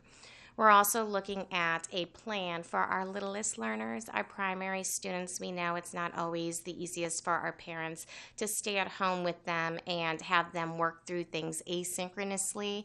So we're looking at how we can record lessons, possibly even partnering with Channel 47 so we can have our videos broadcast to our littlest learners through the television. So that concludes our updates to you this evening. Are there any questions? Yes. So when Saunders was closed that day, did students log on and continue with instruction? That particular day, they did not, no. Okay. Mm-hmm. We are just planning for this now. Okay. We weren't sure who had the Chromebooks home, who didn't, so just setting that expectation and making sure all Chromebooks go home. Okay, thank you. I have a couple of just clarification questions for parents and families that might be watching. So the all 9th graders and all the high schools are taking it on the 25th. Yes. It's just those few middle schoolers that were associated with those high schools. Okay, Yes. just so people kind of, it's going to be the 25th. And actually, when I look back at that slide, we also have a couple 7th graders who are taking that exam, and I think we had 1 or 2 6th grade students take the PSAT as well. Good. Mm-hmm. The more exposure you can get, the better. Mm-hmm. And do you know, I've seen the notice come about a calculator, and you can't have one that you can't use a calculator like on a laptop that has keys. Do you know if phone calculators are allowed? I would have to look on that, but I doubt it highly. I know a lot of students tend to use those, so they may have to get one or borrow. Yeah, it's really one. hard because they have access to the internet, so I doubt it. And let's see, I had one more question, just a second. It looks, just for my own clarification, so the PSAT or the PSAT, the 8th, 9th graders is a different test than the national merit. Yes, it is. The 8th, 9th grade that's given to our middle school students and 9th graders is a different test. Only the 10th and 11th graders can qualify for that. Thanks. I'm glad to hear about the asynchronous learning if we have bad weather. It's really good. It's using what we got, so I like that. And that was going to be my question along the same lines of the PSAT, the question. Qualify for National Merit Scholar. Is there a pathway for us to offer that to 9th graders who their parents want to opt into that test if they? I do not know the answer to that question, Mr. Brown. I think that's a College Board question, and that would have to be something that I'd have to scour their site and see if that's even possible. Good question, though. We'll find out for you.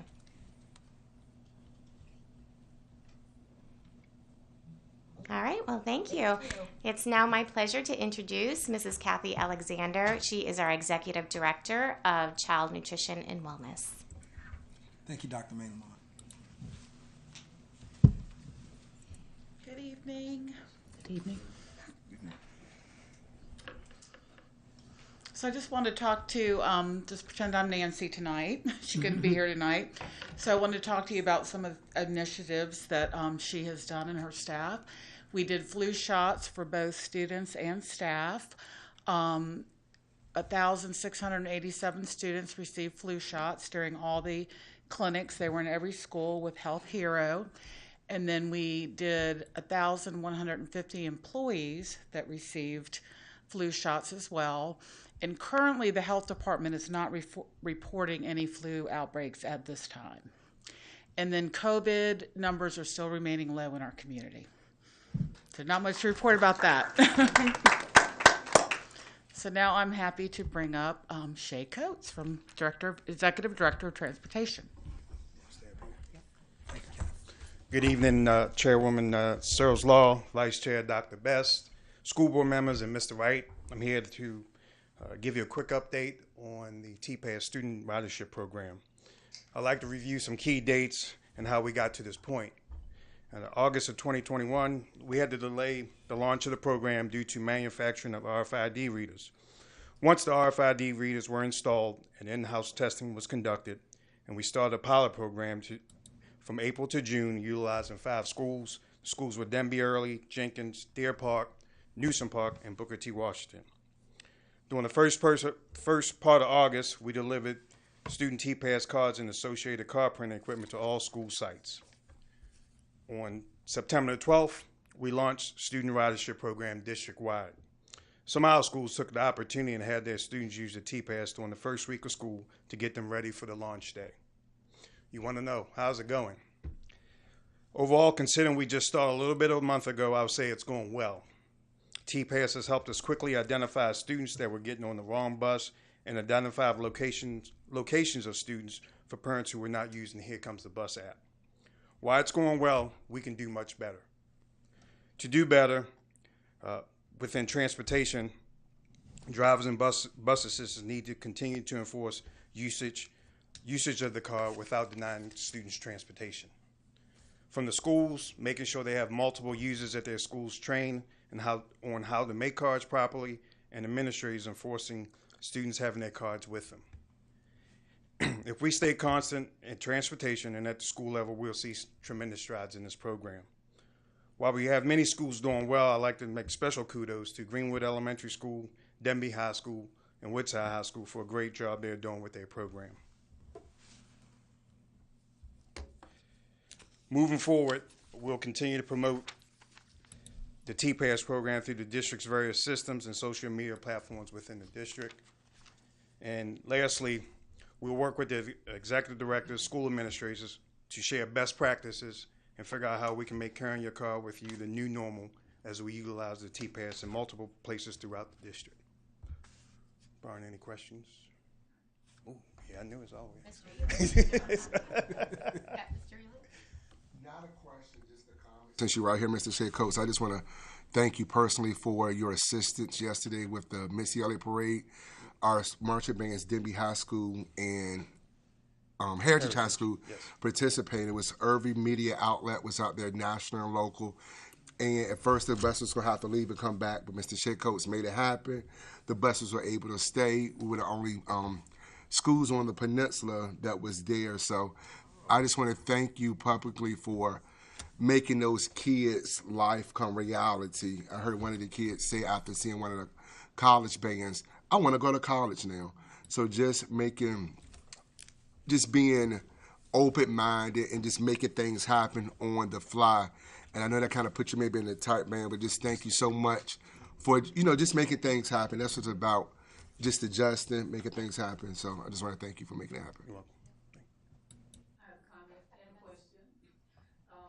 With you earlier, I'm very happy with transportation this year. I know we've had some little glitches, but I haven't gotten any 5:30, 6 o'clock phone calls in the morning this year, so I'm happy about that.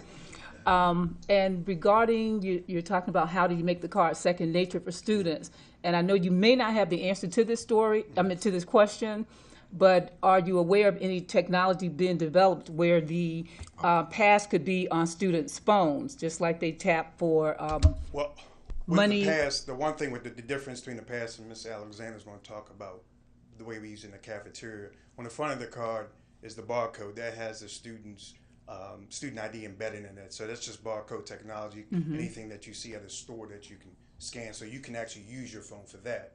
For T-Pass on the buses, we use RFID technology, a little bit more complicated. Okay. So it's the whole card.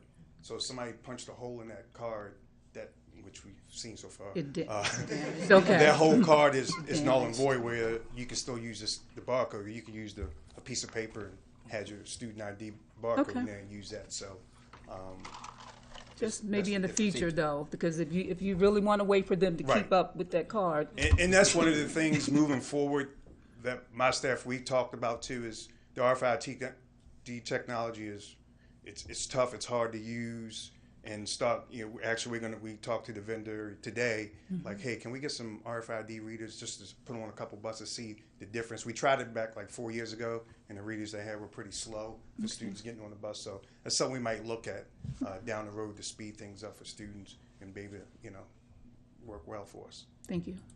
Yes, sir. As far as information on both cars, I'm assuming it's probably more PID or personal information on the bus card, right? Does it have addresses and? No, it's just on that card is just your. I mean, within the software itself, it has that information, but for somebody scanning it, it would just pull up their student ID number if they were scanning. Okay, all right. And one thing we have found is as we lose the cards on the back of them, it tells return. We have gotten cards from the public in the mail, so people are actually returning them back to us. That's great. Thanks. This has probably already been thought of, but I don't know if it would help make it second nature. Be it the things you can stick on the back of the phones where they put the credit cards, you slip that in there so it's always with their phone, or sometimes kids with the,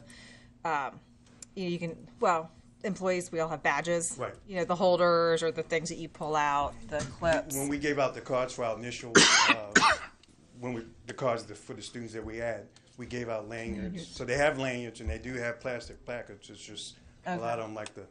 And so you may want to put something on that can stick to the back of the phone, like you can slip your credit cards in. That might keep it with their phone if it can't be in their phone. I don't know if we can get any of those. We probably have them. I believe so. Dr. Bass asked my question, which was getting the card on the phone, and so great that you're looking into that or working towards it. And sounds like it's a wonderful program. I also wanted to say.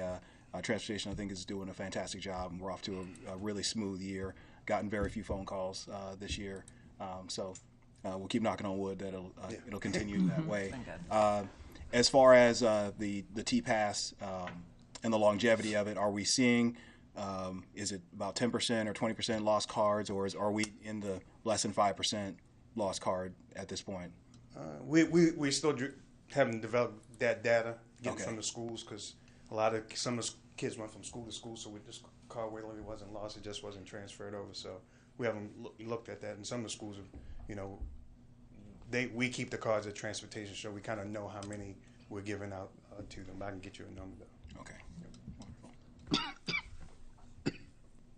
Yes, the ones with holes in them, I'm concerned. Yeah, that's. Thank you so much for all you and your team do. We really do appreciate it. You're welcome. I'm Tom Alexander. So I'm just going to talk a little bit more about the T-Pass. So we've implemented the T-Pass when they come through the lunch line in all of the schools. We purchase scanners for each serving line, and they can come through and we can scan their card and it pulls up their lunch ID number, and then we can ring it up that way. And with this year, I reported at our August meeting, I guess it was, that we had to, children had to bring up their ID numbers, put their ID numbers in. So that was a big change post-COVID for them. So we were really excited to get the scanners and be able to do that with the badges. It increases the speed of line immensely. They're working great. And then, as Shay alluded to, the students forget, that's the biggest challenge, is the students not bringing them. They have them in their book bag and not, on their lanyard, or they forget to bring them down to the cafeteria. So, but we do have keypad and scanners both hooked up. So if they forget, they still can put in their number. So, any other questions?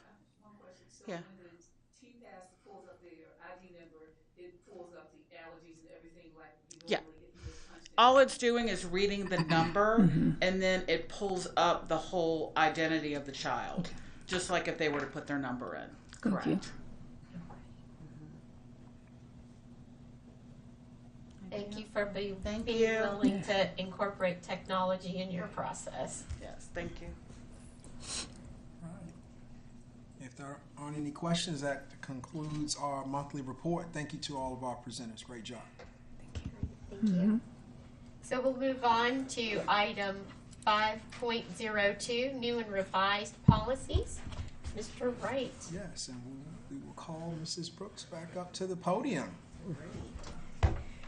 Good evening and thank you. Good evening, Madam Chairman, Madam Vice Chairman, members of the board, Mr. Wright. It's a pleasure to share highlights from 7 new and revised policies with you this evening. Now, as you know, one of the major roles of the school board is to set the policy direction for the school division.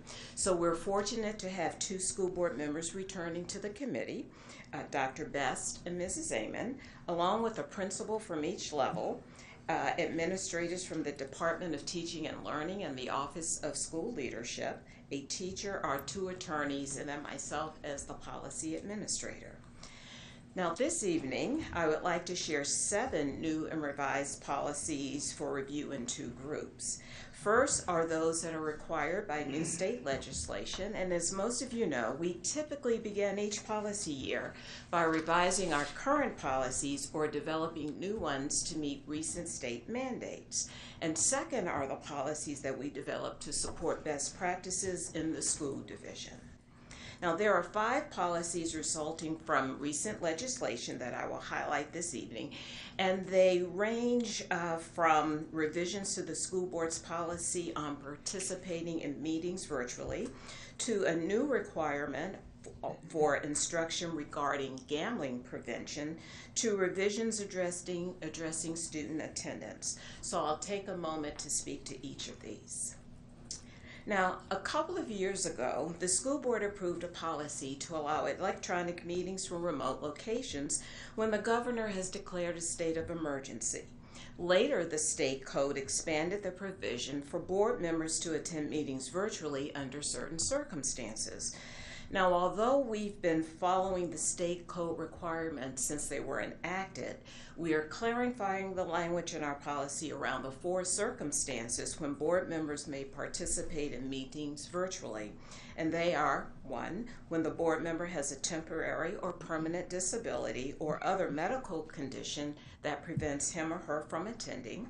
2nd, the board member has a family member with a medical condition that requires him or her to provide care. Third, the board member's principal residence is more than 60 miles from the meeting location. Or fourth, the board member is unable to attend the meeting due to a personal matter, which is allowed no more than 2 times per year.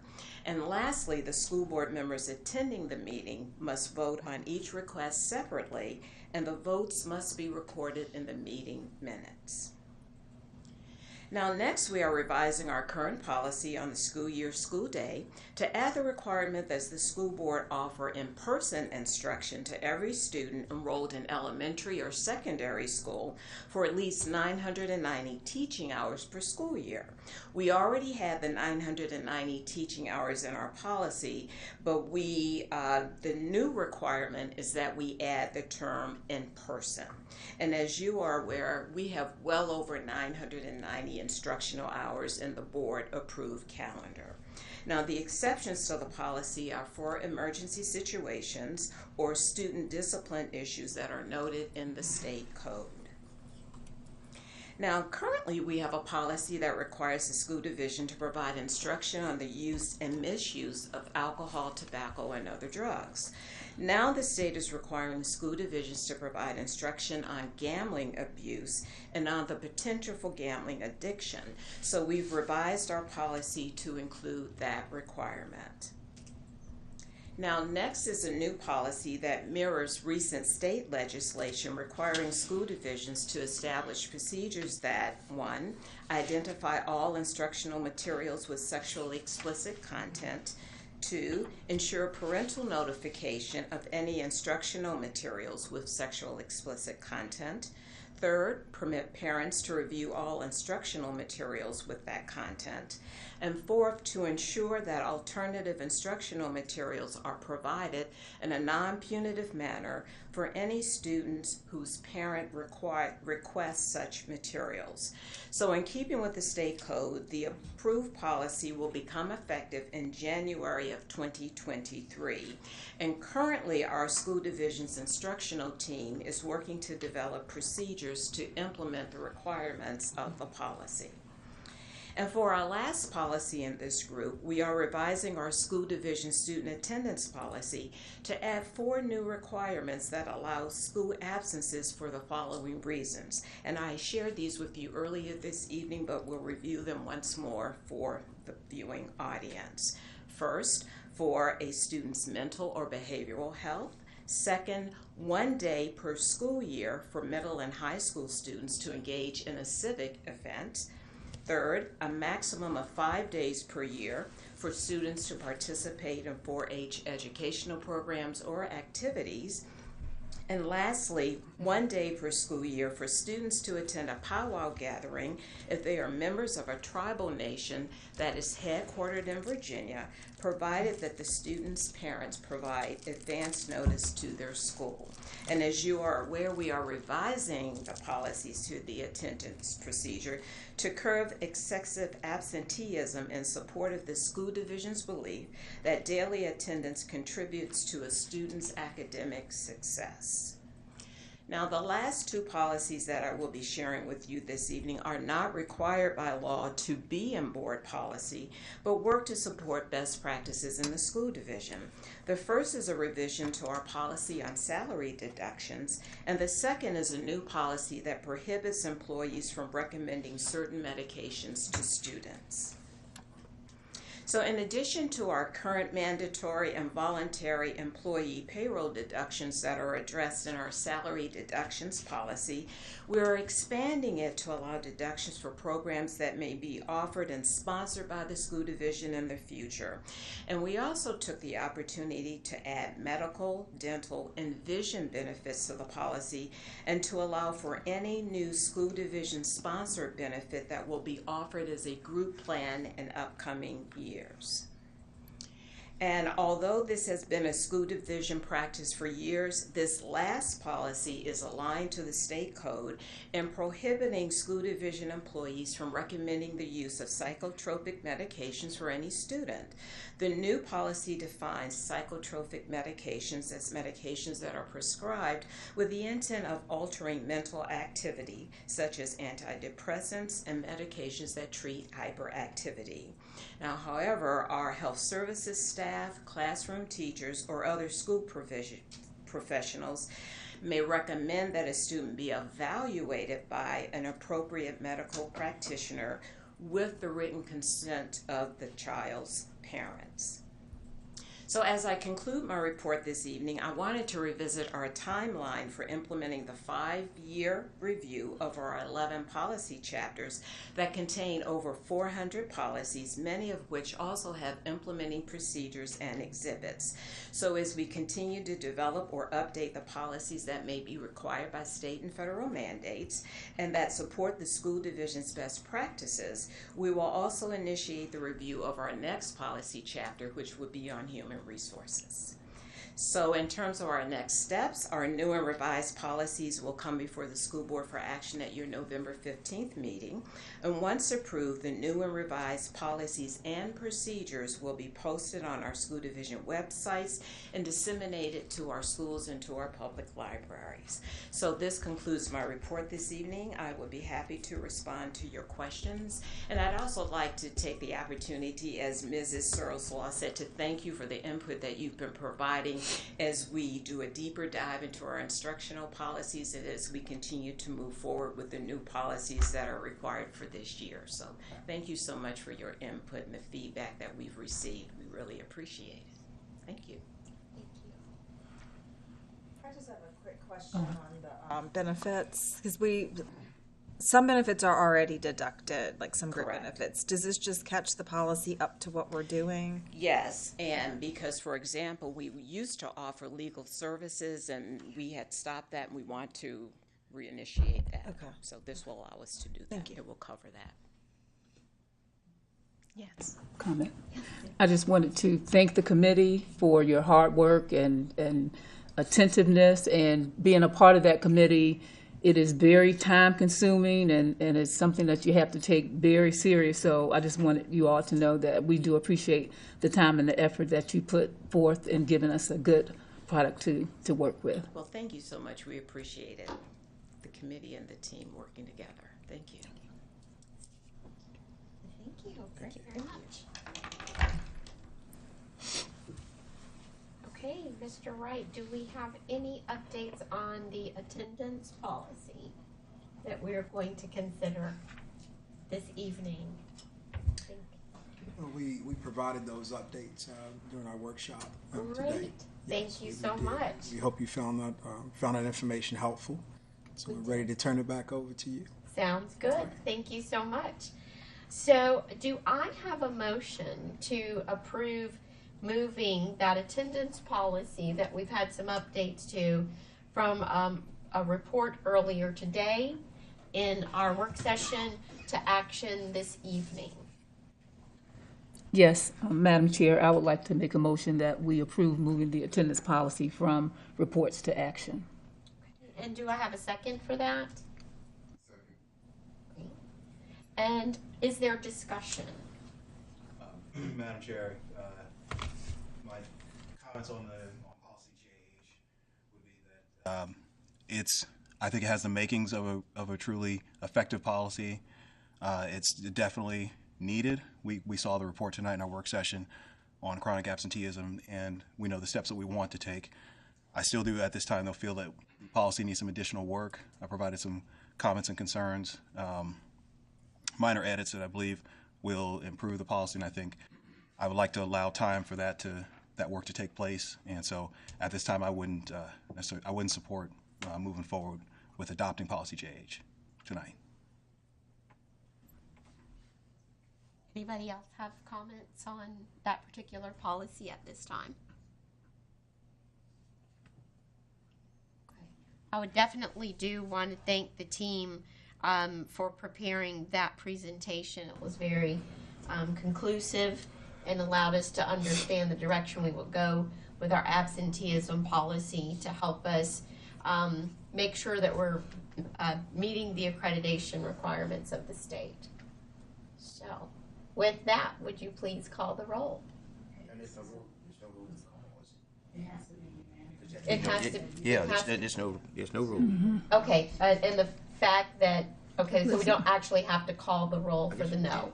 Okay, his statement of the no is sufficient. Okay, sounds good. Right. Okay.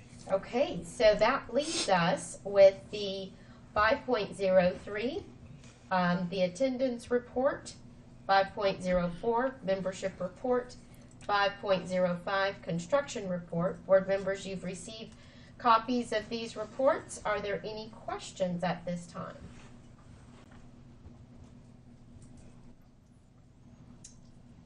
Okay, hearing none, we will move on to 5.06. And let's see, I think we do have one more comment card.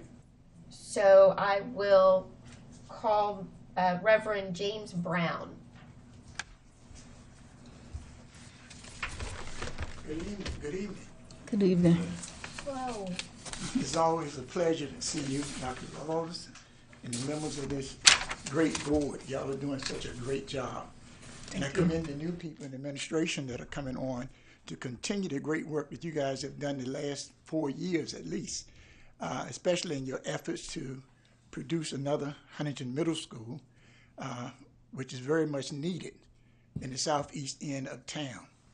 But I came here tonight to get some information pertaining to the closing of the Scott Center. It's to my understanding that it's under the school board, but the city supplies its finances. We were shocked to find out this past Tuesday that the Scott Center was supposed to have been closed. No one knew. I called the superintendent this afternoon. He's going to get back with me on information because no one knew who designated the time frame for it to close. The Scott Center is very valuable in the East End section. All of the recreation centers down there are closed. The kids have nowhere to go. The ones who practice football on the field where the track field is right now. And when that center closes, you got a bunch of teenagers and young kids running the streets because there's nothing in Ridley Circle, Lassiter Court, or any of these other places where we had 5 or 6 different facilities set up for our kids. The Scott Center also had a feeding program in which after-school kids come to the center and they eat. Plus, they have academics, they do their homework and stuff like that in the building. I'm afraid that if this facility closed down, the kids that are being bused now, I guess through the school board, what's going to happen to them? These kids are at a very vulnerable age. And when I look at them, a lot of them are promiscuous. And I was listening to your report on dropouts. But situations like this create dropouts in schools. And you know what I'm talking about. Unattended children, a lot of time on their hand, no guidance. So I'm trying to figure out who all of a sudden closed or said the school will be closed. And I understand construction. I understand that if you're going to prepare those grounds for a new facility, new buildings, there's a lot of underground work. There are pilings that may be driven. The land has to be cleared off and all that. But to have 45 days or so to move out of a building, and they didn't even give us another place to go. We don't have anywhere to go. We're looking right now to churches and different facilities to bring these kids in so we can continue to work with them. All kids are important. And as we saw tonight, education is very important. It's the key to our city advancement. It's the key to all we do. Education. Our kids need to be educated here and have something to come back here for. So let's give them something. Let's excite them. Let's get them in the mood to go off and do great and come back to this city of Newport News and help build this city up. That's what we need. We don't need to run them out of town, try to get new people in town. We got people here that's just as equipped to keep this city running. And so that's my point. I'm trying to figure out who had the bright idea to say the school was closed, and we got at least 50 people, young people, who will not have anywhere to go. Thank you so much. We really appreciate you coming. Thank you. And I know you've come a long way to, Yes, to ma'am. speak to us. Yes, ma'am.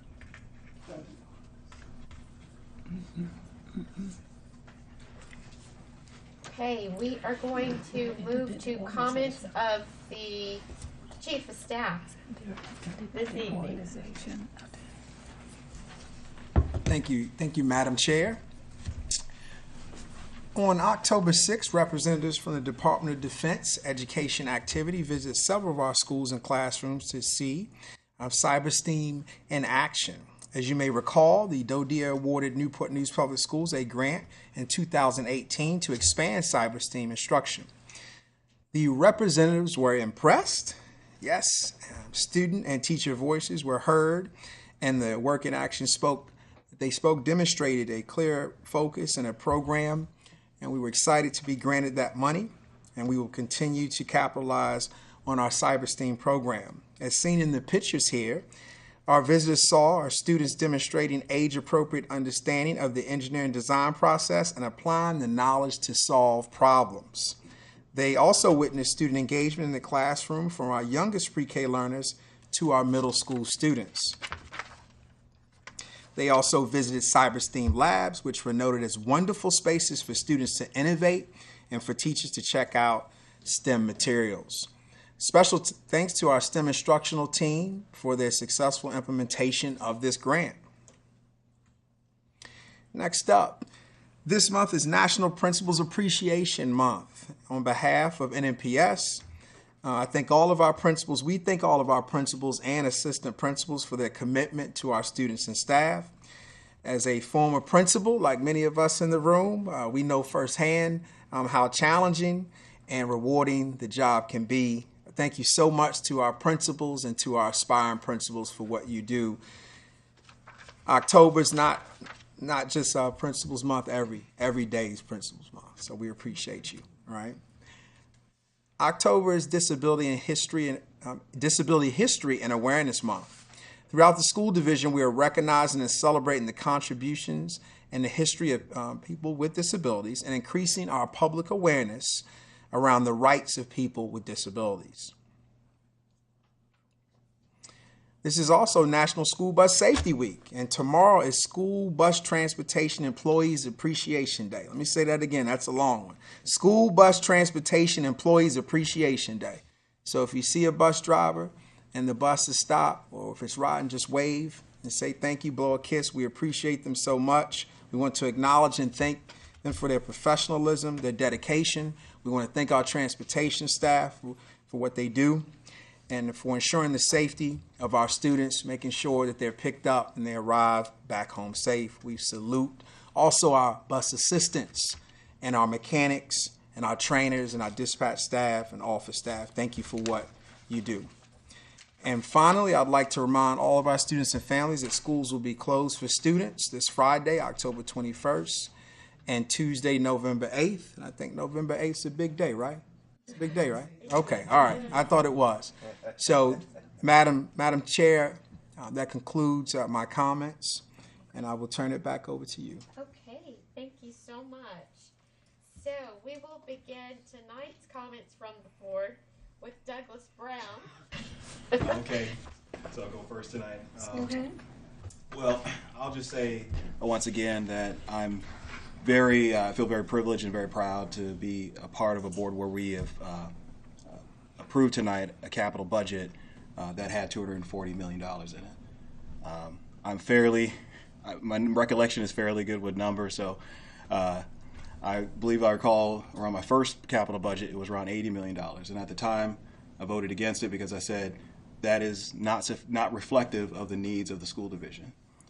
And so I appreciate very much over the last 8 years how much work and dedication by my fellow board members has gone into ensuring that we have a budget that accurately reflects our needs and accurately reflects transparency to the community of what our true capital needs are.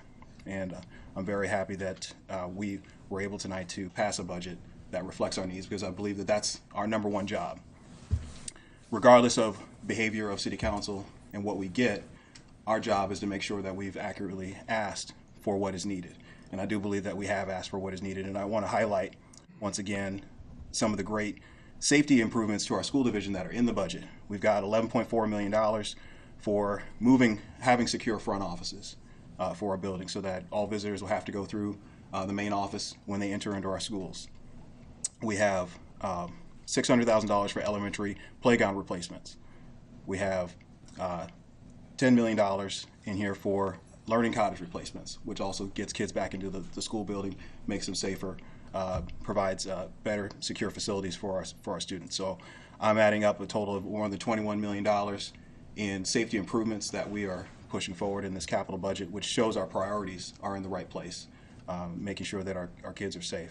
And then as well, it's very exciting that we've got in here almost over $11 million for athletics, for ensuring that we have adequate lighting so we can expand our middle school athletics programs, for $7 million for expanding athletic spaces so that we can expand, again, those middle school athletic programs. So that's what I'm really excited about, the down payment that that's going to make on continuing to move us forward in terms of accreditation, because I believe that getting kids involved in clubs, activities, and sports, giving them something positive to do in our schools is what's really going to continue to drive our dropout rate lower and continue to drive our accreditation rates higher.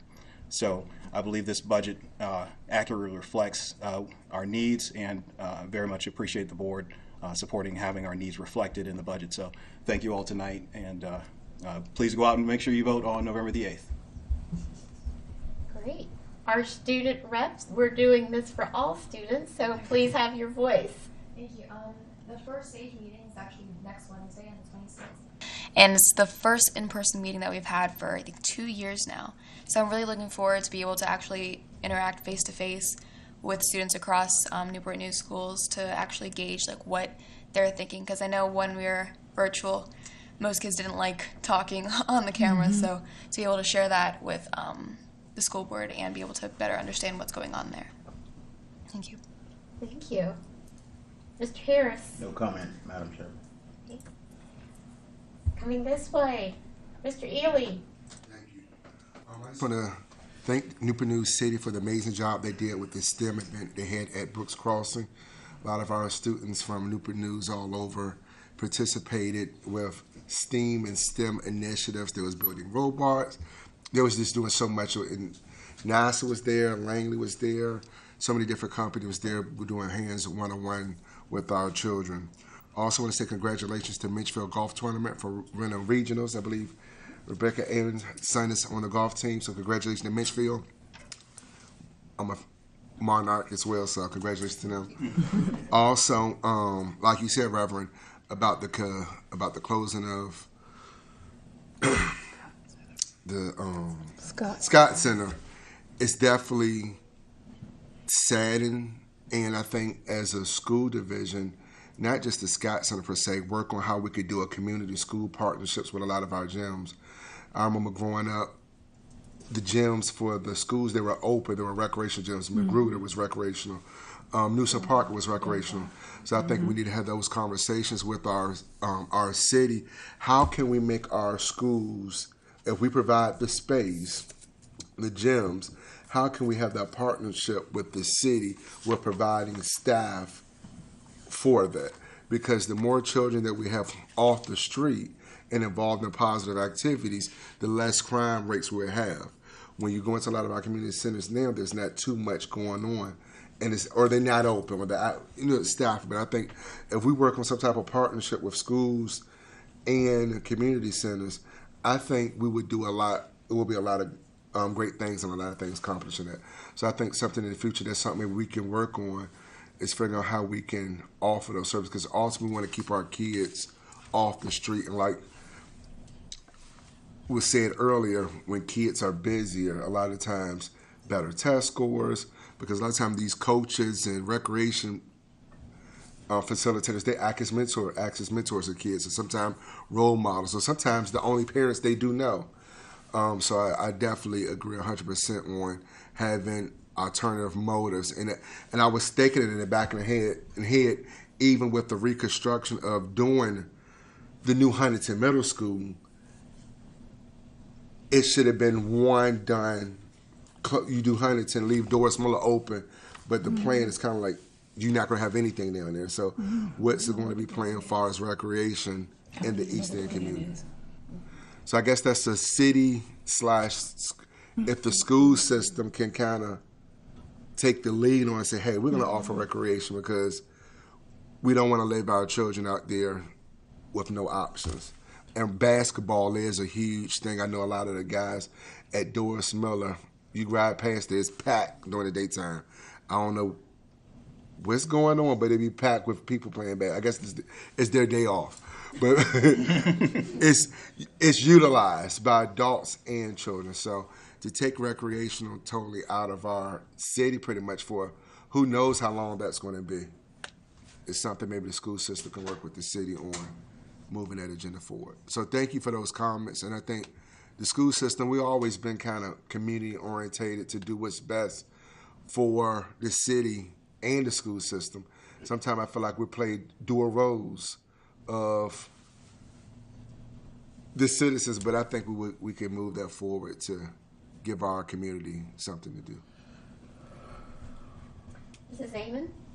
Sure, thank you. And I think there's something percolating here because Mr. Brown was talking about, and I think it is important, especially in middle school, getting more sports and clubs and involvement as the students feel ownership of their school, their mascot, their teams. That's more buy-in, that keeps them engaged and focused on school and activities, and then also for the community to have that. I think we saw during COVID with everything shutting down, it left students, children, and others with nothing to do. So you ended up with worse outcomes. So we know that now. I think there may be a real opportunity through Parks and Rec. I know they do a lot for us, but there may be some good synergies here. The more we can do to use and offer what we have to get the kids engaged and the community engaged, especially when we have some transition while something needs to be built, I think there could be something really good for the community here. Mr. Hunter? Oh, great things are happening in Newport News Public Schools. From the graduation rates to the dropout rate. And I do want to thank where I'm employed at my alma mater, Hampton University. It was great to see our new President Williams here and his lovely wife, and the things and the partnerships that we look forward to partnering with Newport News Public Schools and Hampton University. I do want to give another thanks to those who worked on the CIP budget. You know, I've worked in budget many years. You know, sometimes, you know, what I tell folks, it's not about what we want. It's not about sponsorships. That's what we've been looking for from the city, to sponsor the schools, support us. But it's not about sponsorships. It's about partnerships. It's about partnerships. It's about collaborative. If we ever want to get them to go to, revenue sharing, things that sort, we have a brand new city council coming in. We don't want to start off on the bad foot. It's about partnerships. It's not about sponsorships. And so when we have individuals that are sitting here that are senior folks, this is what they do. I said this before. This is what they do.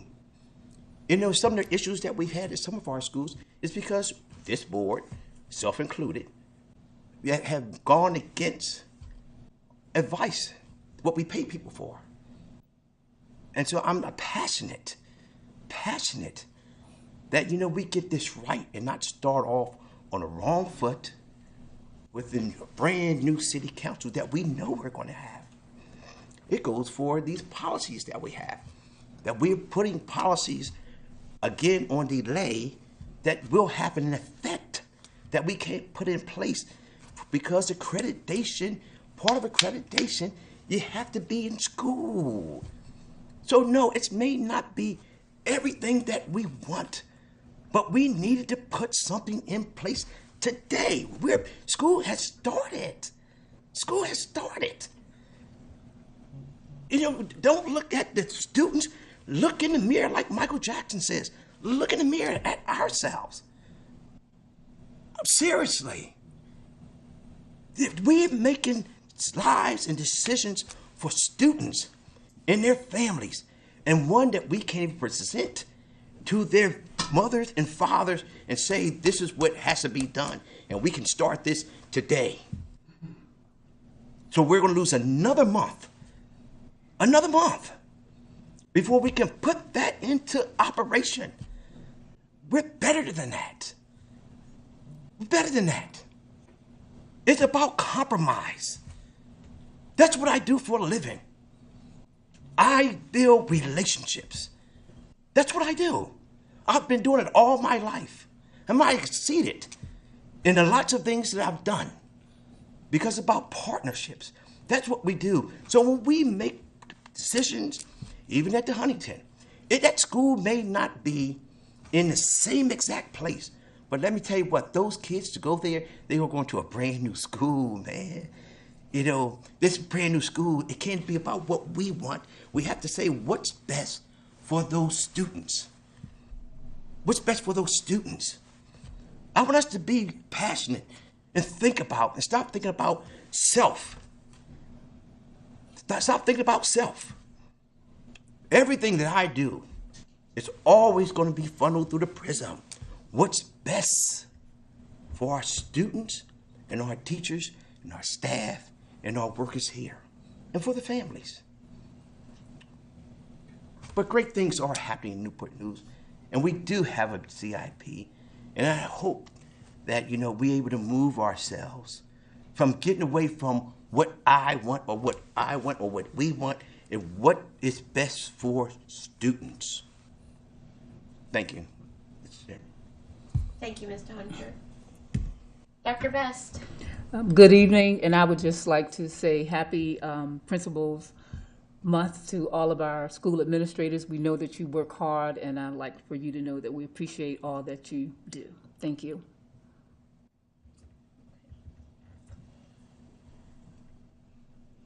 So I think my sentiment this evening is we've heard a lot of really good conversation. That's important for a board, to have that conversation. And we should have it publicly too, as we did tonight. So I'm sorry we've gone a bit long. I do want us to make sure that we are putting students and families first with all of the decisions that we're making. I am a bit concerned that we will be waiting several weeks before we get this attendance policy in the front of our families. Can we recover from that? I believe so, because we're Newport News Public Schools. I hope everybody has a good evening. Meeting adjourned. All right.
This drill core where the astronauts had a hollow tube hammering it into the ground so we